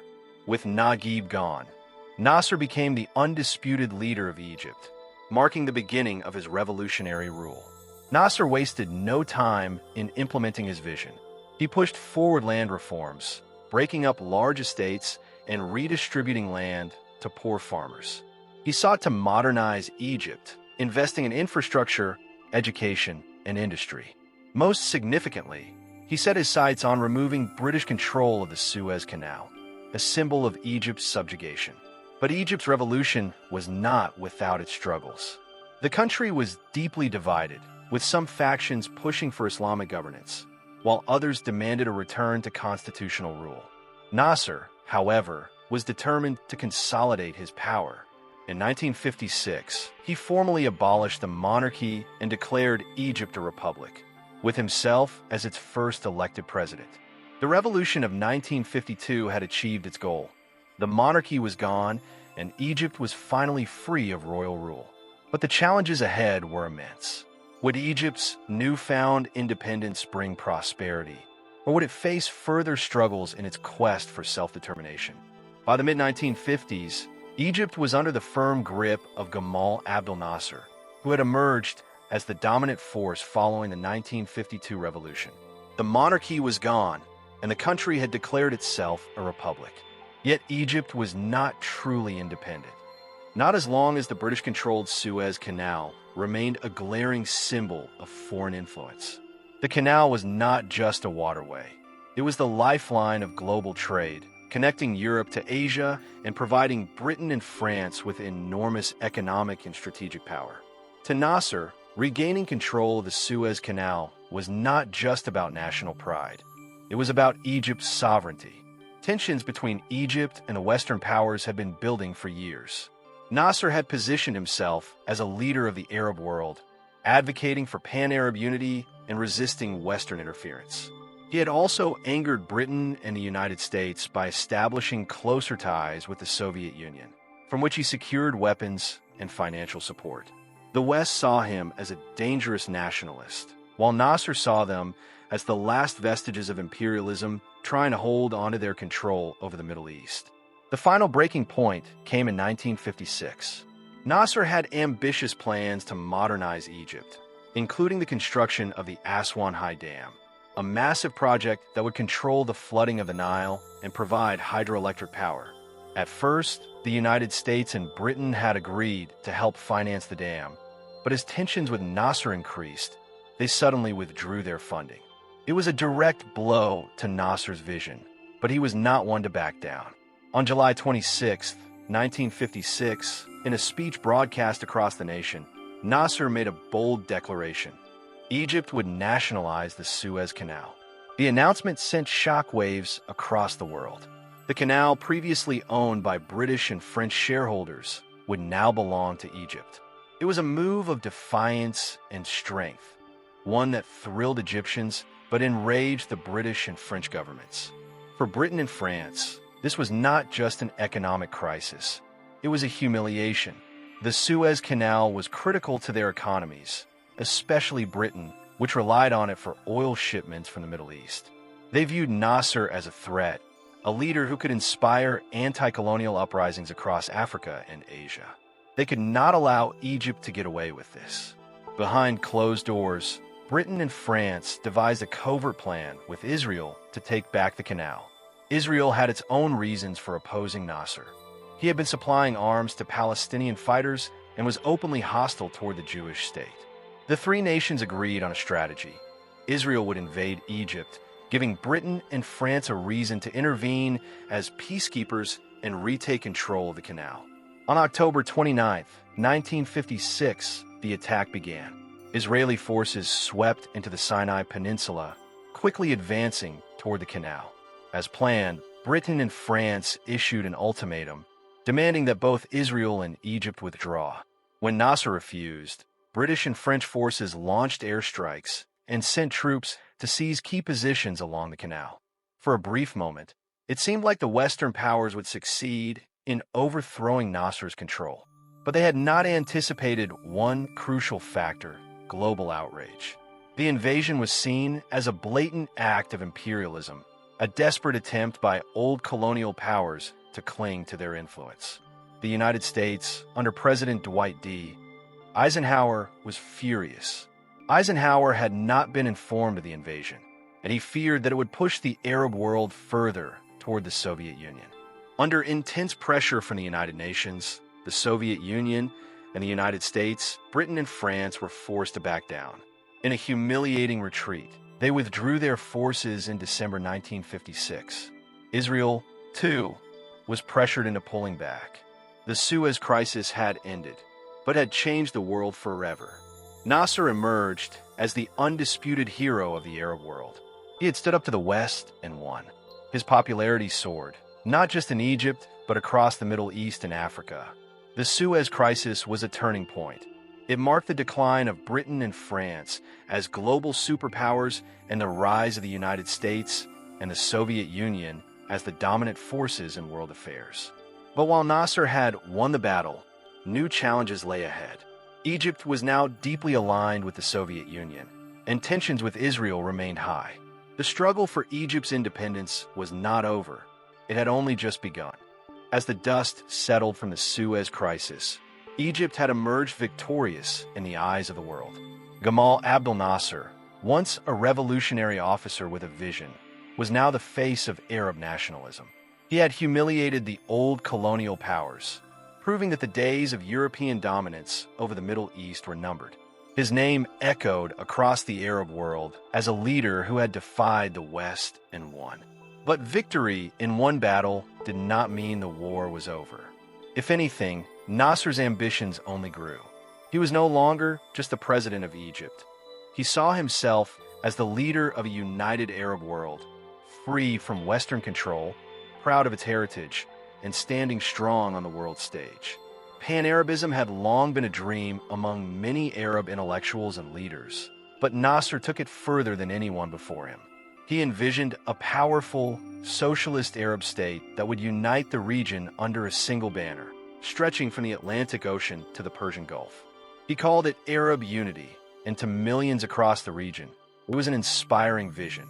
From Morocco to Iraq, young Arabs saw Nasser as the man who could finally bring dignity to their people.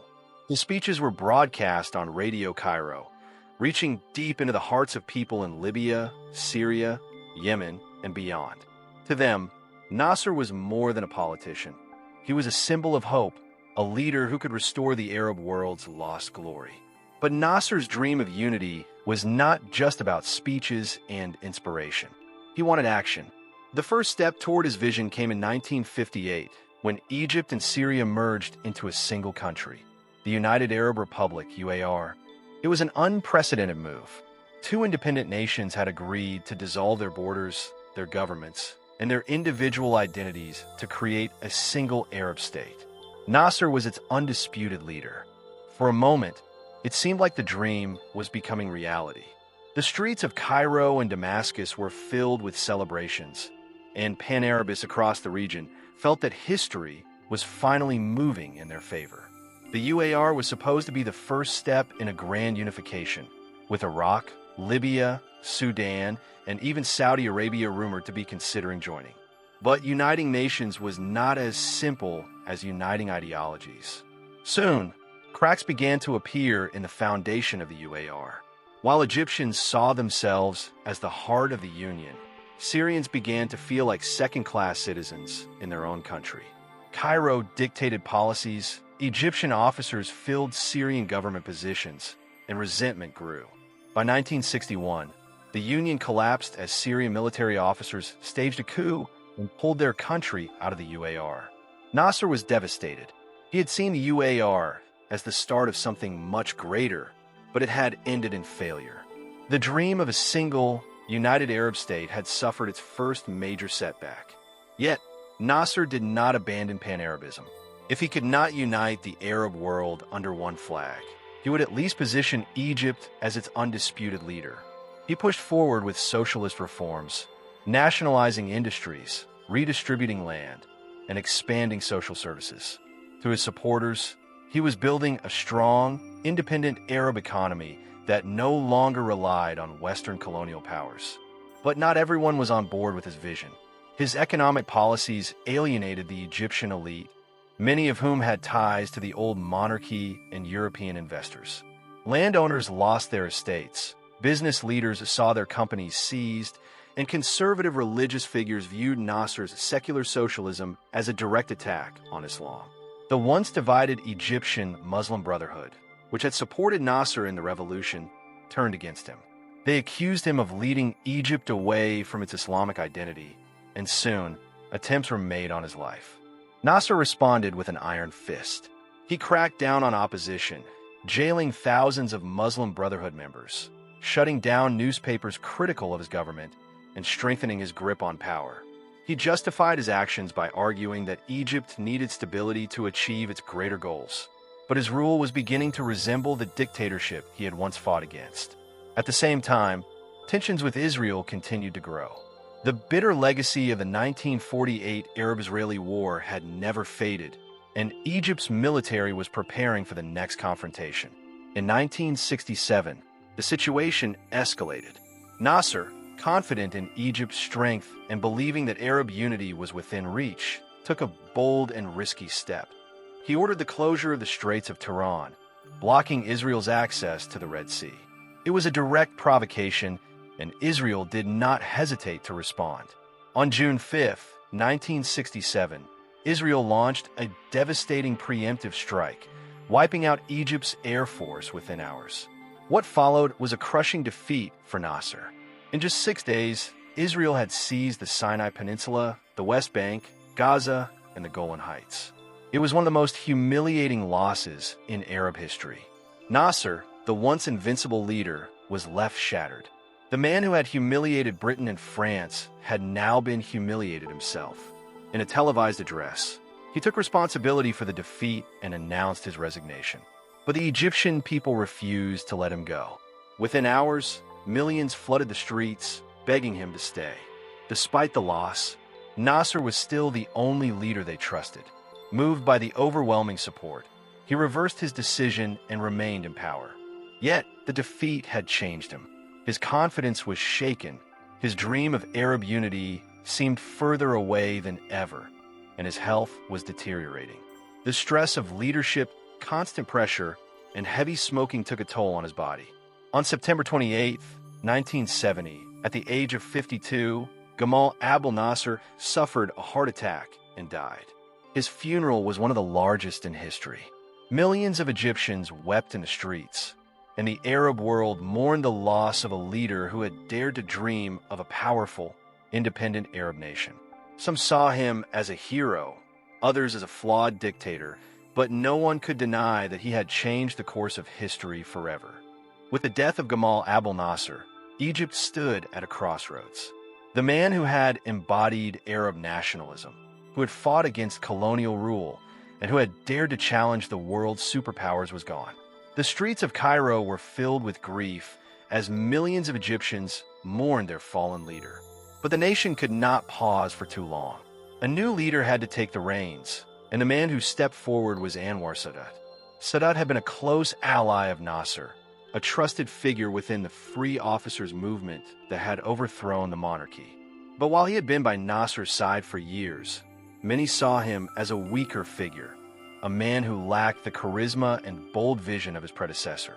In fact, some political observers dismissed him as merely a placeholder, someone who would keep the presidency warm until a stronger leader emerged. But those who underestimated Anwar Sadat were in for a rude awakening. He was not just a caretaker of Nasser's legacy. He had his own ideas, his own ambitions, and a vision that would take Egypt in a very different direction. One of his first moves was to consolidate power.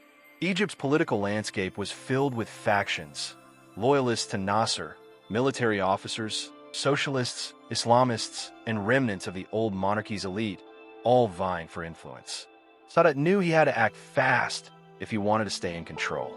In May 1971, he launched what became known as the Corrective Revolution. Under this sweeping political purge, he removed high-ranking officials who had been close to Nasser, particularly those who doubted his leadership. He arrested opposition figures, disbanded rival political factions, and ensured that the government was firmly under his command. With his grip on power secure, Sadat turned to Egypt's most pressing challenge, the Israeli occupation of the Sinai Peninsula. The scars of the Six-Day War in 1967 were still fresh.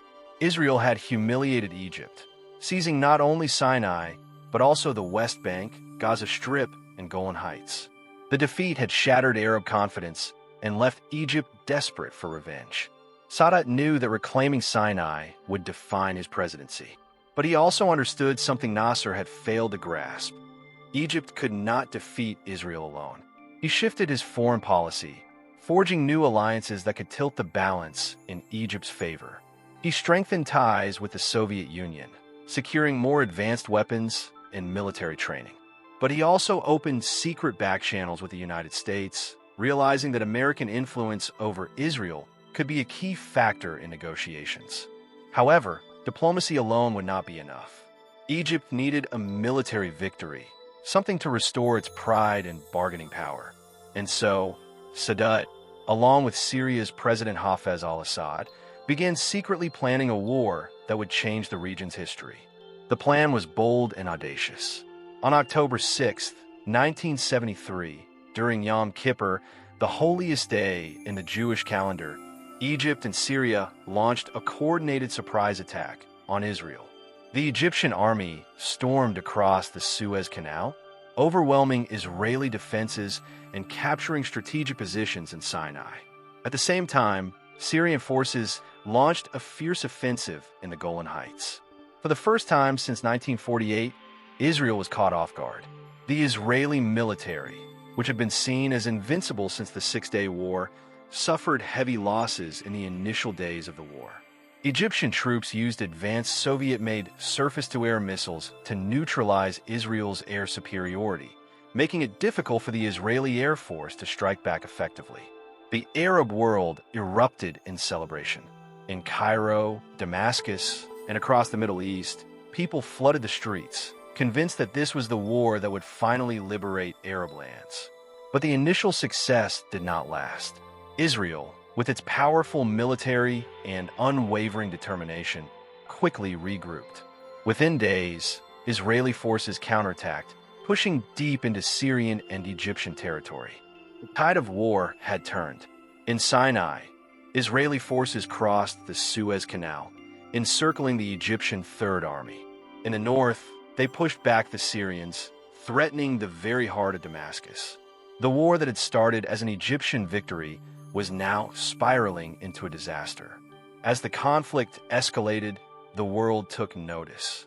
The United States and the Soviet Union, the two global superpowers, were drawn into the crisis. Both countries rushed to supply their allies. America backed Israel, while the Soviets supported Egypt and Syria.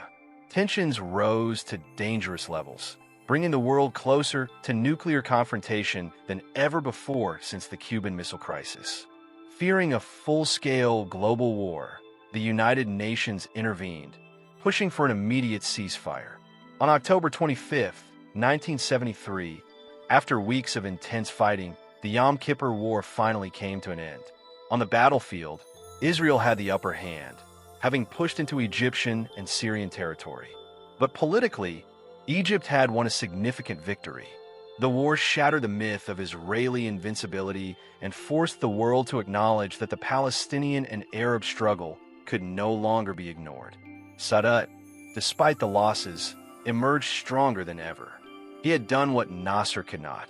He had proven that Egypt could challenge Israel and survive. He had regained Egypt's honor.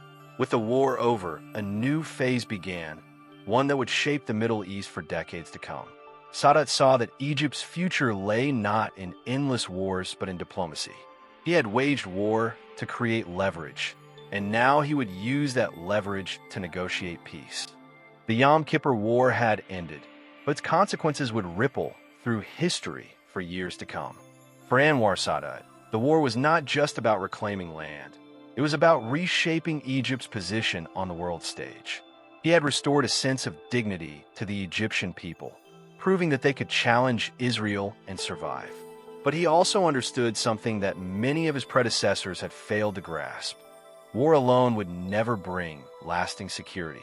Diplomacy, not endless bloodshed, was the true path forward. With that in mind, Sadat made a bold and controversial decision. He would pursue peace with Israel. This was a radical departure from everything Egypt had stood for since 1948. The idea of negotiating with Israel was considered unthinkable. Since the very creation of the Israeli state, Egypt had been at the forefront of Arab resistance, leading multiple wars against the Jewish nation. To the Arab world, Israel was an occupier, a colonial project forced upon them by Western powers. Any leader who dared to engage in peace talks with Israel risked being labeled a traitor. But Sadat was not one to be bound by old ideologies. He saw the bigger picture. Egypt was exhausted. Years of conflict had drained its economy, its military, and its people. While Israel had suffered in the war, Egypt had suffered even more. The economy was in free fall, food shortages were worsening, and the country was teetering on the edge of collapse. If Egypt continued down this path, it would only lead to more suffering. Sadat knew that peace with Israel could open doors that war never could. It could lead to the return of Sinai, the lifting of economic sanctions, and new alliances that would strengthen Egypt's position in the world. But to achieve this, he needed a partner, a leader on the Israeli side who was willing to meet him halfway. That man was Menachem Begin, the Prime Minister of Israel. Begin was a hardliner, a fierce advocate for Israeli security, and a man deeply distrustful of Arab leaders. But like Sadat, he also recognized that continued war was not sustainable. Both men, despite their differences, saw an opportunity for something greater than themselves, a chance to rewrite history. The turning point came in November 1977, when Sadat did the unthinkable. He became the first Arab leader to visit Israel, addressing the Israeli Knesset in Jerusalem. This was a historic moment. No Arab leader had ever set foot in Israel, let alone spoken before its government.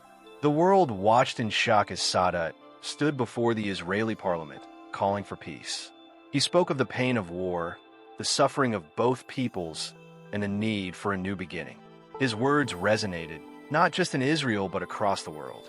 But back in the Arab world, the reaction was fury. Arab nations, including Syria, Iraq, Libya, and the PLO, denounced Sadat as a traitor.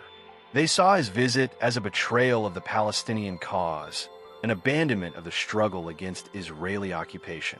Sadat was no longer seen as the hero of the Yom Kippur War. He was now an outcast among his own people. But he pressed forward. With U.S. President Jimmy Carter acting as a mediator, negotiations began at Camp David, a secluded presidential retreat in Maryland. For 13 tense days, Sadat and Begin, along with Carter, worked through a series of grueling negotiations. There were moments when it seemed like the talks would collapse. The distrust between the two sides ran deep. Decades of bloodshed could not be erased overnight. But Carter, determined to make history, refused to let the talks fail.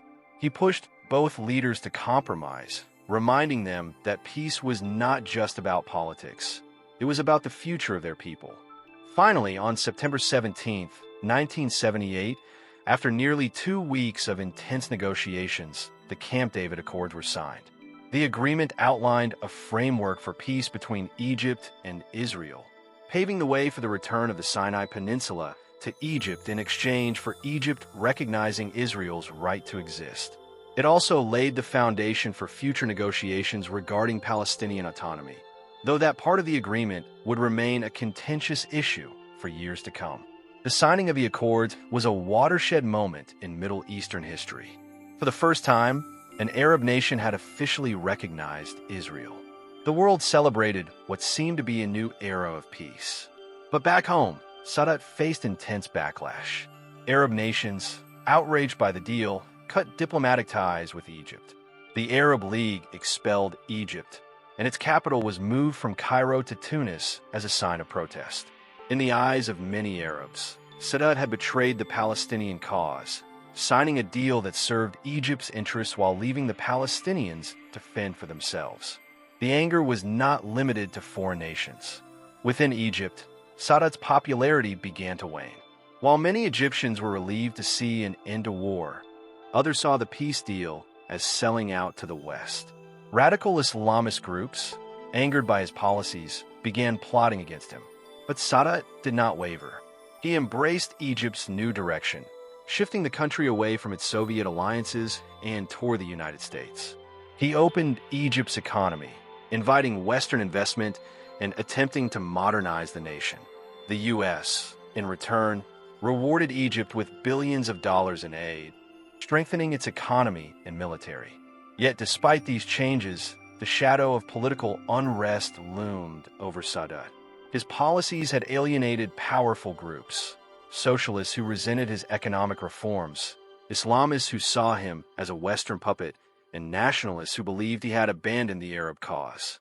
On October 6, 1981, during a military parade commemorating the anniversary of the Yom Kippur War, the consequences of his decisions caught up with him. As he sat on the reviewing stand, watching the military march past, a group of soldiers suddenly broke formation. In a flash, they raised their weapons and opened fire on the Egyptian president. Anwar Sadat was assassinated, gunned down in front of his own people. The man who had fought for war and later pursued peace met his end at the hands of those who saw his vision as betrayal. His assassination sent shockwaves through Egypt and the world. The man who had dared to change history, who had reshaped the course of the Middle East, was gone, but his legacy endured. The peace deal he signed with Israel remained intact, and Egypt never again went to war with its neighbor. His successor, Hosni Mubarak, would continue the pro-Western policies Sadat had set in motion, ensuring Egypt's place as a key player in Middle Eastern politics. Sadat's story was one of bold decisions, courage, and ultimate sacrifice. He had changed Egypt's path, but in doing so, he had made enemies who would never forgive him. His assassination was a tragic end to a complex leader, but his impact would be felt for generations to come. The assassination of Anwar Sadat in October 1981 left Egypt in a state of shock. The man who had led Egypt through war, negotiated peace with Israel, and realigned the nation toward the West was gone, murdered in broad daylight by extremists who saw him as a traitor. His death sent a chilling message. Egypt was not at peace with itself. In the immediate aftermath, Egypt's leadership needed stability. Enter Hosni Mubarak, Sadat's vice president and a former Air Force commander. He had been at Sadat's side for years, a loyal soldier who was neither as flamboyant as Nasser nor as bold as Sadat. To many, Mubarak seemed like a safe choice, a man who would not take reckless risks, but would also not veer too far from Sadat's path. But as Mubarak assumed power, he faced a difficult challenge. Egypt was in turmoil. The economy was struggling, Islamist extremism was on the rise, and relations with the Arab world remained fractured after the peace deal with Israel. Mubarak's task was to hold Egypt together, and for nearly 3 decades, he did just that, though not without controversy. His rule began cautiously. He reaffirmed Egypt's commitment to the Camp David Accords, maintaining peace with Israel despite ongoing tensions in the region. The decision was pragmatic. The peace treaty came with significant U.S. military and economic aid, something Egypt could not afford to lose. Under Mubarak, Egypt became one of the largest recipients of American foreign aid, second only to Israel. At the same time, he worked to repair Egypt's ties with the Arab world. Though Egypt had been expelled from the Arab League after signing the peace deal, Mubarak slowly rebuilt relationships with Gulf nations and other Arab states. By 1989, Egypt was welcomed back into the Arab League, a symbolic victory that showed Mubarak's ability to balance Egypt's interests on both the international and regional stage. But while he maintained stability on the surface, beneath it, Egypt was changing in ways that would later explode into unrest. Mubarak ruled Egypt with an iron grip. The political system remained highly authoritarian, with opposition parties severely restricted and elections largely symbolic. Dissent was crushed before it could gain momentum. He extended emergency laws, first put in place after Sadat's assassination, which gave the government sweeping powers to detain opponents without trial, censor the press, and suppress protests. The early years of his rule were economically stable, largely due to U.S. aid and revenue from the Suez Canal, tourism, and oil exports. But as the 1990s arrived, cracks began to appear. Egypt's economy struggled to keep up with population growth, and unemployment soared. Poverty increased, and frustration grew among the working class, who saw the wealth gap widening while Mubarak and his inner circle remained untouched.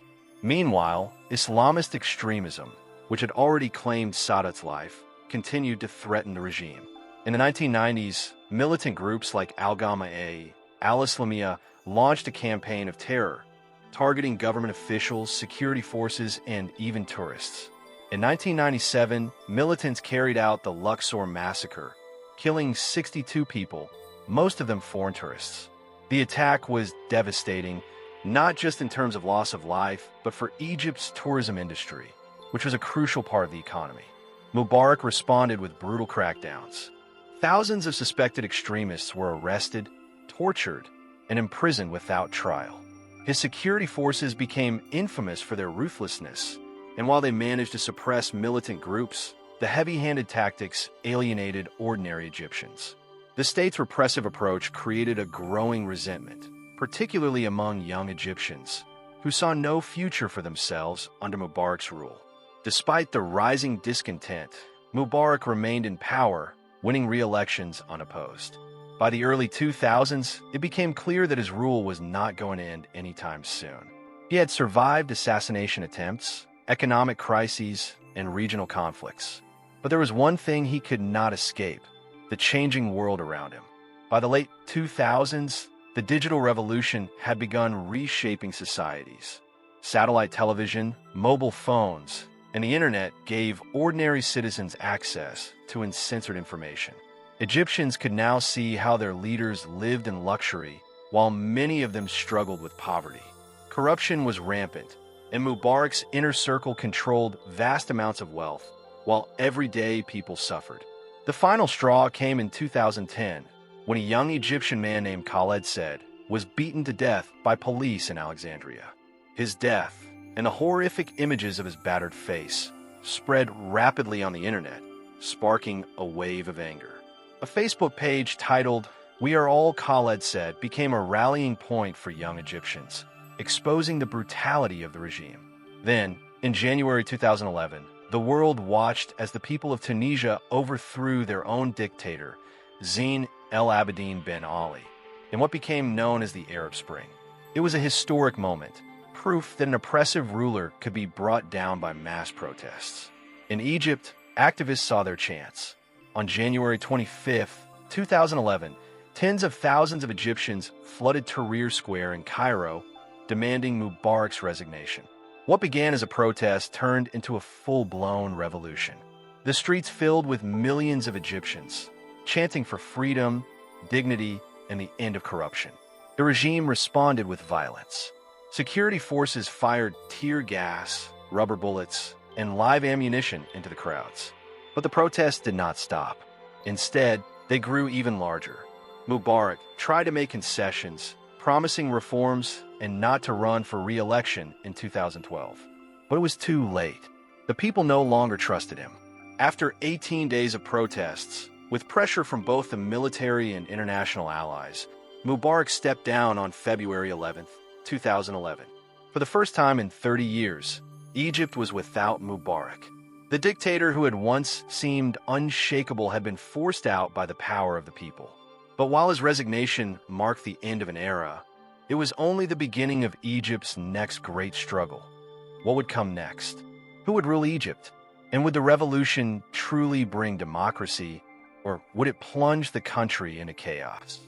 The night Hosni Mubarak stepped down, February 11, 2011, Egyptians flooded the streets, cheering, crying, and embracing one another.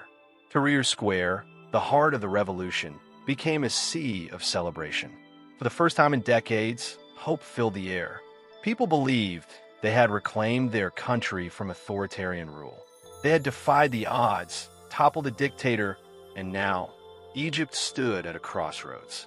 But revolutions are never as simple as they seem. While Mubarak was gone, the system he built remained. His resignation left a power vacuum, and no clear plan was in place for what would happen next. Egypt had ousted its leader, but the structure of the state, its military, security forces, and bureaucratic elite, was still intact. In the days following Mubarak's fall, the Supreme Council of the Armed Forces, SCEF, took control of the country. The military had long been the most powerful institution in Egypt, and now it was in charge. The generals promised democratic reforms, assuring the public they would oversee a peaceful transition.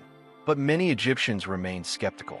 Would the military truly allow free elections, or would they simply replace one dictatorship with another? At first, there was cautious optimism. The revolution had inspired a new wave of political engagement. For decades, political opposition had been silenced, but now parties and activists could organize freely. The most prominent among them was the Muslim Brotherhood, an Islamist group that had been banned under Mubarak but had long existed in the shadows. With Mubarak gone, they emerged as a major political force, promising a mix of religious values and democratic governance. As months passed, the cracks in Egypt's post-revolution landscape began to show. Protests continued, this time against the military's grip on power. The people had removed one ruler, but now they demanded true civilian rule. SCEF, however, was reluctant to give up control. Clashes between protesters and security forces erupted once again, leading to bloodshed. The very people who had fought for democracy now found themselves facing the military on the same streets where they had once stood against Mubarak. Amid this unrest, elections were finally held in late 2011 and early 2012. The results shocked many. The Muslim Brotherhood's political wing, the Freedom and Justice Party, won the largest share of seats in parliament. Secular and liberal parties, many of whom had played a crucial role in the revolution, found themselves outmaneuvered by the well-organized Brotherhood. For some Egyptians, this was democracy in action. For others, it was a warning sign. Would the Brotherhood respect the democratic process, or would they use their victory to push their own Islamist agenda? The defining moment came in June 2012, when Mohamed Morsi, a Brotherhood candidate, narrowly won Egypt's first ever free presidential election. He defeated Ahmed Shafik, a former general and Mubarak's last prime minister. The victory was historic. Morsi became Egypt's first civilian president and the first Islamist leader elected through democracy. His win marked a dramatic shift in Egypt's political landscape, signaling the end of military-backed secular rule. But Morsi's presidency was anything but smooth. His first challenge was the military, which remained deeply entrenched in Egyptian politics. Just before he took office, SCEF had dissolved parliament, claiming procedural irregularities. This move left Egypt in a legal and political crisis. Morsi was president, but he had no functioning parliament to work with. Determined to assert his authority, Morsi made a bold move. In August 2012, he forced the top generals, including Field Marshal Hussein Tannawi, into early retirement.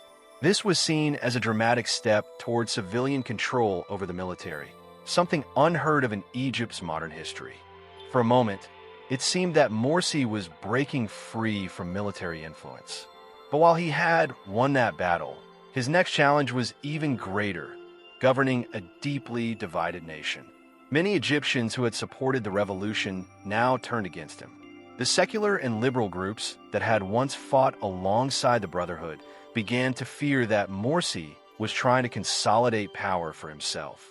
In November 2012, Morsi issued a controversial constitutional declaration, granting himself sweeping powers and making his decisions immune to judicial review. He claimed it was necessary to speed up democratic reforms, but to many, it looked like he was seizing power for himself. The move ignited massive protests, with opponents accusing him of behaving like a dictator. Tahrir Square, once the symbol of anti-Mubarak resistance, now became the epicenter of anti-Morsi demonstrations.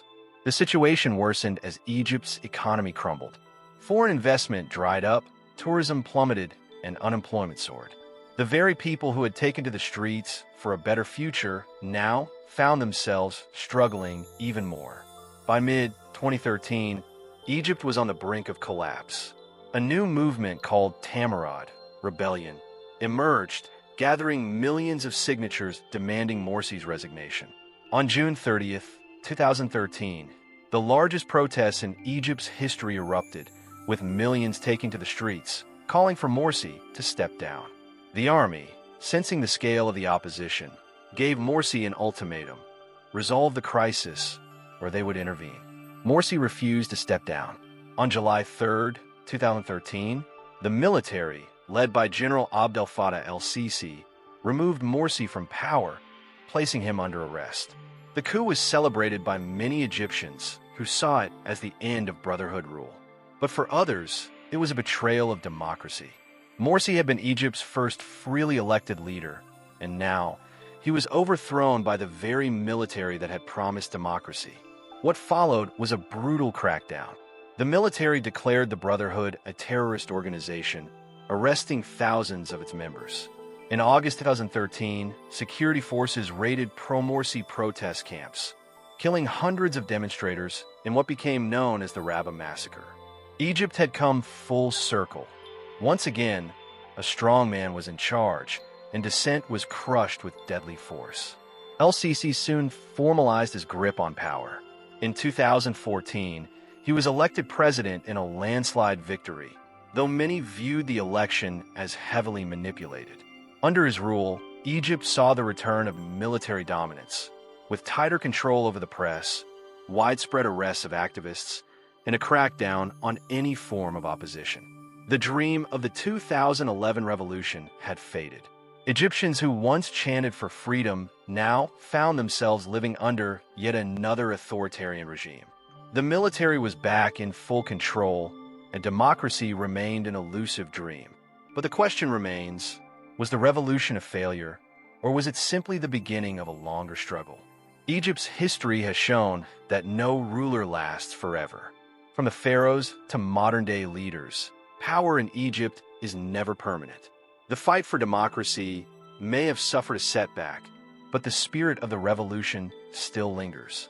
When General Abdel Fattah El-Sisi took control of Egypt in 2013, he was hailed by many as a savior. For the millions who had protested against Mohamed Morsi, the military coup felt like a necessary intervention. But for others, it was a devastating return to autocratic rule. The revolution that had once ignited hope in Tahrir Square seemed to have come full circle. Egyptians had toppled Mubarak, only to see another military strongman rise in his place. El-Sisi's early years in power were marked by brutal crackdowns on dissent. His government outlawed the Muslim Brotherhood, declaring it a terrorist organization. Tens of thousands of Brotherhood members and sympathizers were arrested. Many were sentenced to death or life imprisonment in mass trials that human rights organizations called deeply flawed. The streets of Egypt, once filled with protesters demanding democracy, were now patrolled by heavily armed security forces. Any sign of opposition was swiftly crushed. For many Egyptians, the most shocking moment came in August 2013, when security forces stormed two pro-Morsi protest camps in Cairo. The Rabba Massacre, as it became known, resulted in the deaths of over 800 people, one of the deadliest crackdowns on protesters in modern history. The military justified its actions by claiming it was fighting terrorism, but to the world, it was clear that Egypt had returned to authoritarian rule. Despite the crackdown, El-Sisi was immensely popular among a significant portion of Egyptians. Many saw him as a strong leader who could restore stability after years of political turmoil. In 2014, he ran for president in an election that was heavily controlled. Unsurprisingly, he won with an overwhelming 97% of the vote. His message was simple: security and economic recovery would come before democracy. But restoring security came at a price. Freedom of speech, press, and political opposition were systematically erased.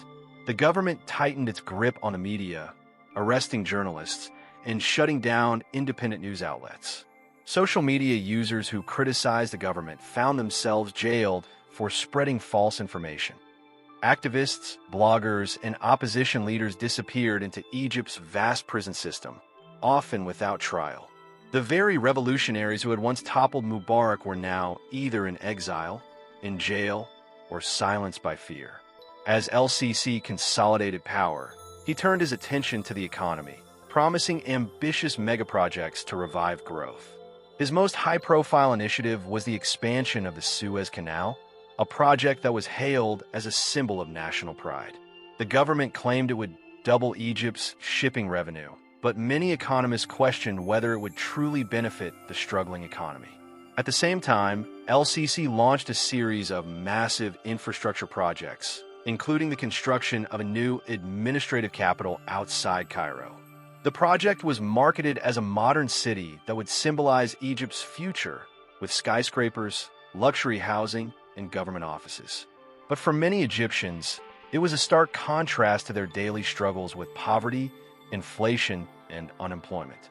The cost of living soared, and subsidies on fuel, electricity, and food were cut, making life even harder for millions of Egyptians. By 2018, El-Sisi's hold on power was absolute. He ran for re-election in a vote that was widely seen as a sham. His only opponent was a little-known politician who openly supported him. All other potential candidates have been intimidated, arrested, or forced to withdraw. El-Sisi won another 97% of the vote, solidifying his grip on Egypt's political system. But as his rule continued, the cracks in his leadership became more visible. While he had promised stability, terrorist attacks in the Sinai Peninsula persisted. The Egyptian military waged a brutal counterinsurgency campaign against Islamist militants, but the violence continued, turning parts of northern Sinai into a war zone. Thousands of civilians were displaced, and human rights abuses by the military were rampant. By 2019, it became clear that El-Sisi was not planning to leave power anytime soon. The Egyptian constitution limited him to 2 terms, but in a controversial referendum, he pushed through constitutional amendments that allowed him to stay in office until at least 2030. The referendum was marked by state-controlled propaganda, with government employees and soldiers being pressured to vote in favor of the changes. But while El-Sisi's control seemed unshakable, public discontent was growing. In September 2019, an unlikely figure challenged his rule. Muhammad Ali, a former military contractor turned whistleblower, released viral videos accusing El-Sisi and his inner circle of massive corruption. He claimed that while ordinary Egyptians were struggling to afford basic necessities, the president was spending millions on lavish palaces and luxury villas. The allegations sparked rare protests across Egypt, with demonstrators calling for El-Sisi to step down. The response was swift and brutal. Security forces arrested thousands in one of the largest crackdowns since 2013. Within days, the protests were crushed, but the message was clear. Egyptians were growing restless once again. The COVID-19 pandemic in 2020 brought new challenges. The already struggling economy was hit hard, and public frustration grew as the government prioritized its own survival over public welfare. Hospitals were overwhelmed, and doctors who criticized the government's handling of the crisis were silenced or arrested. The regime used the pandemic as another excuse to tighten its control, passing new laws to suppress dissent even further. By 2022, Egypt was facing one of its worst economic crises in decades. Inflation soared, the Egyptian pound plummeted in value, and food prices skyrocketed. The government turned to international lenders, securing massive loans from the IMF, but these came with harsh austerity measures that only deepened the suffering of ordinary Egyptians. Despite his tight grip on power, El-Sisi's rule was no longer unquestioned. In the 2024 presidential election, he faced growing opposition, with many Egyptians expressing their frustration in subtle but powerful ways. Social media became a battlefield, with younger Egyptians using humor, memes, and coded messages to criticize the government without directly speaking out. As Egypt moves further into the 2020s, one question looms over the country. Is another uprising inevitable? History has shown that Egyptian rulers who cling to power eventually fall. From the pharaohs to modern dictators, no regime lasts forever. The revolution of 2011 may have been crushed, but the spirit of Tahrir Square has never fully disappeared. The world watches as Egypt stands at yet another crossroads. Will the cycle of authoritarianism and revolt continue, or will Egyptians finally achieve the freedom they have long fought for? Only time will tell. As Egypt moves forward in the 21st century, its future remains uncertain. The nation has endured revolutions, military coups, economic crises, and wars. The echoes of past pharaohs still linger over Cairo, where modern rulers seek to control a land that has been governed by kings and conquerors for over 5,000 years. But what comes next? Will Egypt continue its cycle of authoritarianism and unrest, or will a new path finally emerge? Under President El-Sisi, Egypt has become a nation of contrasts. On one hand, gleaming megaprojects like the new administrative capital and massive highways give the illusion of progress. Skyscrapers rise from the desert, and the Suez Canal remains one of the most important trade routes in the world. Yet, beneath the surface, millions of Egyptians struggle with poverty, unemployment, and the rising cost of living. The gap between the elite and the poor has widened dramatically, with the government's economic reforms benefiting only a select few, while the majority of Egyptians find themselves drowning under inflation. The youth of Egypt, the same generation that once flooded Tahrir Square with dreams of democracy, now faces a different reality. Many have given up hope in political change, instead looking for opportunities to leave the country. The brain drain continues as Egypt's brightest minds seek better futures abroad, frustrated by corruption, censorship, and a lack of opportunity. But for those who remain, resistance has not completely died. It has merely transformed. Social media has become the battleground for opposition. While the government tightly controls television and newspapers, it struggles to silence the internet. Egyptian youth, unable to protest in the streets without fear of arrest, have turned to satire, coded messages, and viral trends to express their discontent. Every economic failure, every government scandal, and every act of repression fuels a new wave of online resistance, reminding the regime that dissatisfaction still simmers beneath the surface. Meanwhile, Egypt's geopolitical position is more critical than ever. It remains a key player in Middle Eastern politics, balancing relationships with global superpowers like the United States, China, and Russia.